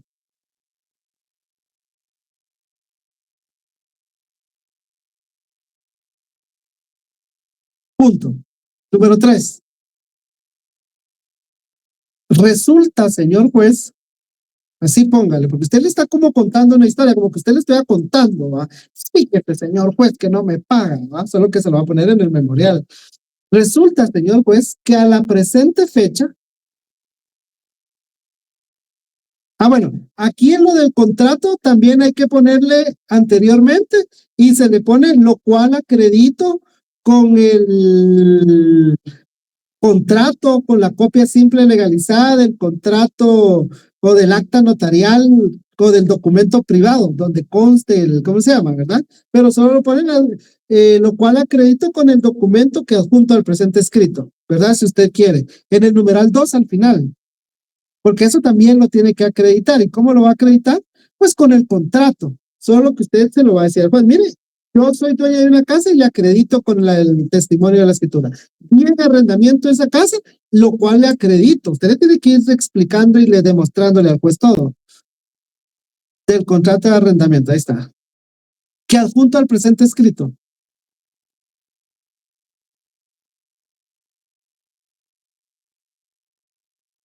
Ok, ahora sigamos con el 3. Resulta, señor juez, que a la presente fecha, el señor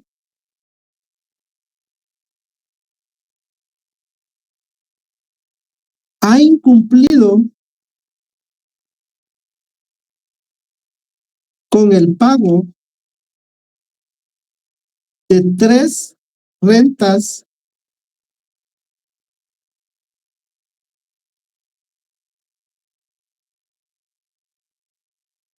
¿cómo? Lo cual acredito con el estado de cuenta emitido por el banco del que usted quiera.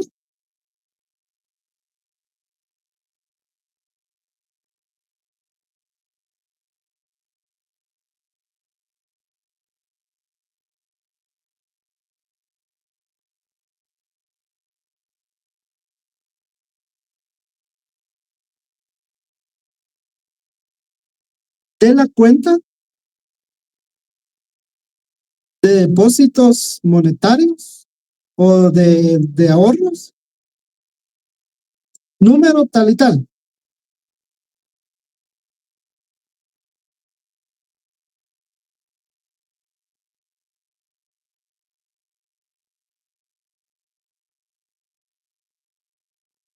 Ahí estamos. Cuenta en la cual, de conformidad con el contrato suscrito, se debía de hacer el pago de la renta en los primeros 5 días de cada mes. ¿Verdad? Con ese estado de cuenta usted le está demostrando al juez que la persona no ha pagado, porque si no, ¿cómo? ¿Verdad? Usted le tiene que decir, mire, no me ha pagado y le demuestro que no me ha pagado, porque el contrato dice que hay una cuenta, aquí está el estado de cuenta de esa cuenta y miren, los últimos 3 meses él no ha depositado nada, a menos de que él tenga un recibo y ya presente su excepción de pago, demostrando que sí pagó, pues eso es otra cosa, pero si él no tiene recibo y el único lugar donde se tenían que hacer los pagos era en la cuenta, pues con lo que se va a demostrar que no se ha hecho los pagos es con el estado de cuenta. Siguiente, número 4. Consecuentemente, señor juez,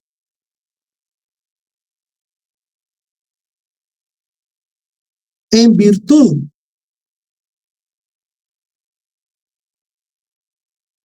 que el punto quinto, no sé qué punto podrá ser, pero imaginémonos que es el punto quinto, que el punto quinto del contrato de arrendamiento te ha indicado,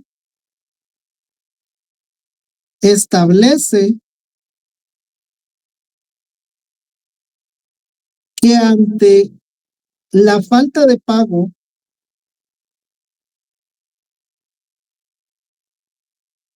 de 3 rentas, como arrendante,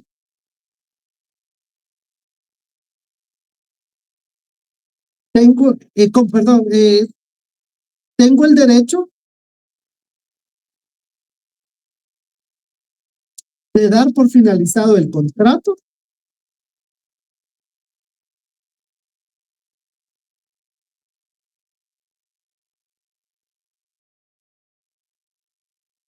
comparezco ante usted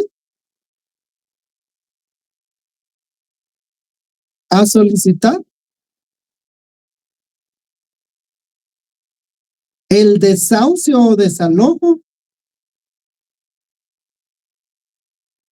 Es uno de los dos. Lo que pasa es que eso lo vamos a ver en su momento, pero está bien.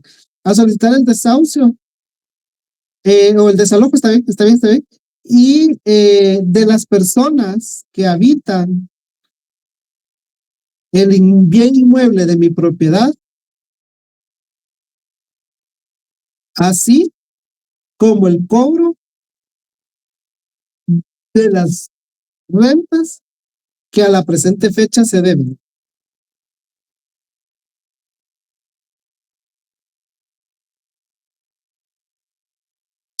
Punto. Ok, ahí tenemos otro requisito. ¿Cuál es el otro requisito? El número 3, relación de hechos. O sea, en la relación de hechos le estamos explicando al juez cuál es el problema. Y le estamos explicando, mire, señor juez, yo con él tenemos una relación que es un contrato de arrendamiento. Yo firmé el contrato, él firmó el contrato. Entonces ahí estamos viendo que ambos tienen legitimación. Uno para demandar y el otro para ser demandado. ¿Ok? Y le estamos dando una narración al juez de cómo han pasado las cosas. Yo soy propietario de un inmueble, yo el inmueble lo di en arrendamiento, al día de hoy él me debe, pero el contrato dice que cuando me deba 3 meses yo lo puedo sacar, por lo que vengo aquí a sacarlo. O sea, le estoy dando a conocer al juez los hechos. ¿Sí? Fundamento de derecho, número 4. Entonces póngale abajo fundamento de derecho. Pues centradito. Fundamento de derecho.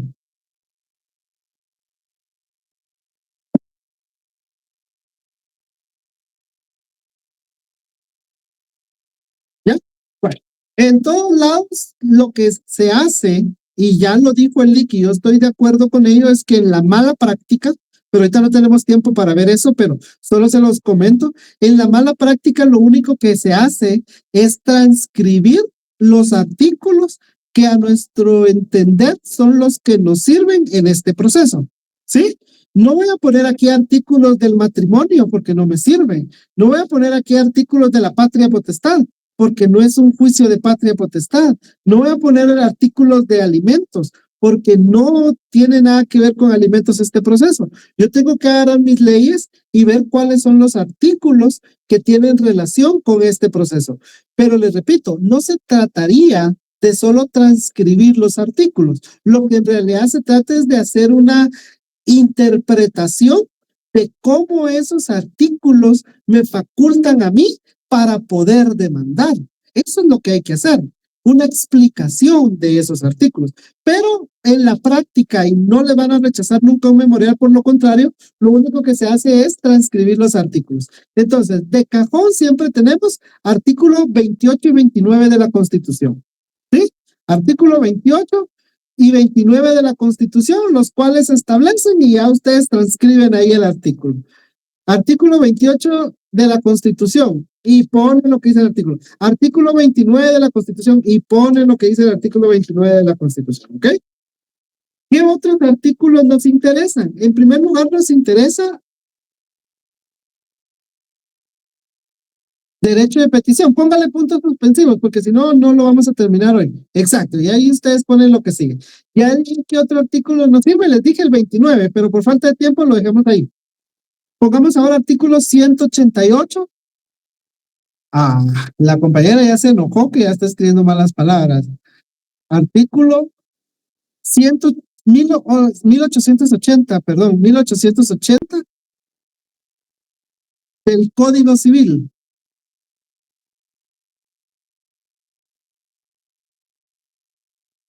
¿Sí? Que el artículo 1880 nos establece una definición de lo que es el contrato de arrendamiento. ¿Ok?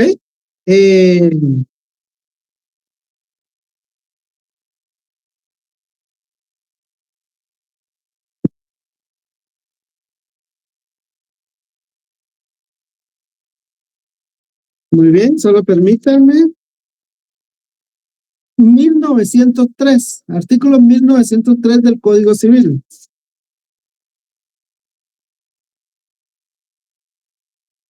¿Qué dice el artículo 1903? Dice, el arrendatario está obligado a pagar la renta desde el día en que reciba la cosa en los plazos y formas. Se ha tenido obligación de pagar. ¿Qué otro artículo nos interesa aquí? El 1928 del Código Civil.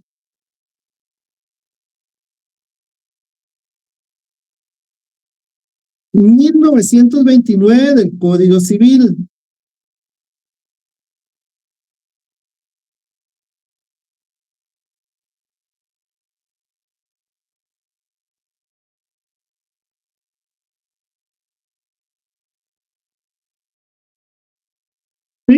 que en estos artículos se establece, 1930 del Código Civil.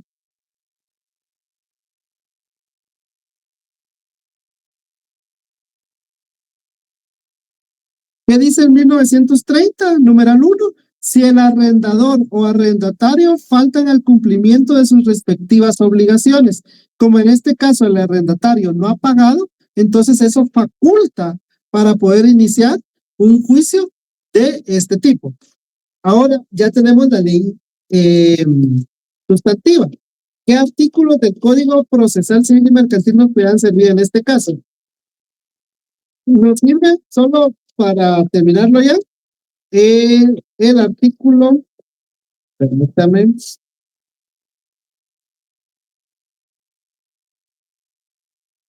2229, perdón, 229, 29 del Código Procesal Civil y Mercantil, que es 2229, solo 229, olvídelo, 229, 229. Código Procesal Civil y Mercantil. ¿Ok? ¿Qué dice el artículo 229? Se tramitarán en juicio sumario, ¿cuáles? Los asuntos de arrendamiento y de desocupación. ¿Ok? Bueno, sigamos con los requisitos. Ya aquí ya tenemos nuestro fundamento de derecho. Miren, lo único que ustedes tendrían que hacer es transcribir lo que dicen esos artículos. En el examen esta parte fijo no se les va a poner.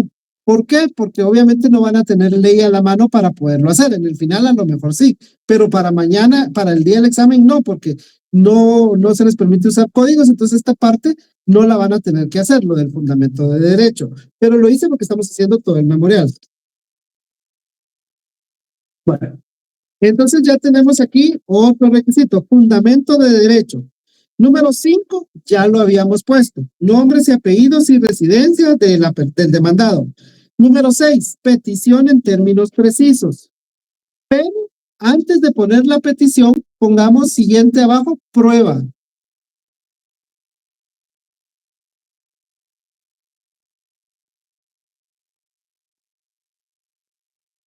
¿Sí? Y vámonos, por favor, si tienen ahí a la mano. El artículo, ahorita les digo, 128. ¿Qué artículo qué nos dice el artículo 128 del Código Procesal Civil y Mercantil? Son medios de prueba y nos dice cuáles son los medios de prueba que se pueden utilizar en los juicios civiles. Declaración de las partes, declaración de testigos, dictamen de expertos, reconocimiento judicial, documentos, medios científicos de prueba y presunciones. En este caso, aquí no hay cuestiones de que esté en controversia si se pagó o no se pagó. Entonces, realmente hay medios de prueba que no nos van a servir aquí. Aquí lo único que nos sirve es establecer si el señor pagó o no pagó. Si no pagó, hay que ver lo que dice el contrato. Y si el contrato dice que a la falta de 3 meses se cancela, se rescinde el contrato y él lleva 3 meses, ahí estamos. No es necesario de llamar testigos. Mire, es cierto que el señor vive ahí.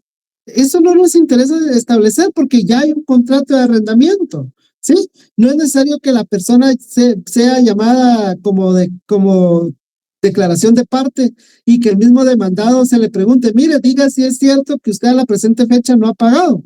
Es innecesario porque eso se va a demostrar con el estado de cuenta. Sin embargo, ustedes en su primer memorial ofrezcan todos los medios de prueba. Ya en su momento procesal oportuno, ya ustedes establecen cuáles les va a servir. O de hecho, el mismo juez les va a rechazar aquellos que él considere que son improcedentes. Entonces, medios de prueba, declaración de las partes.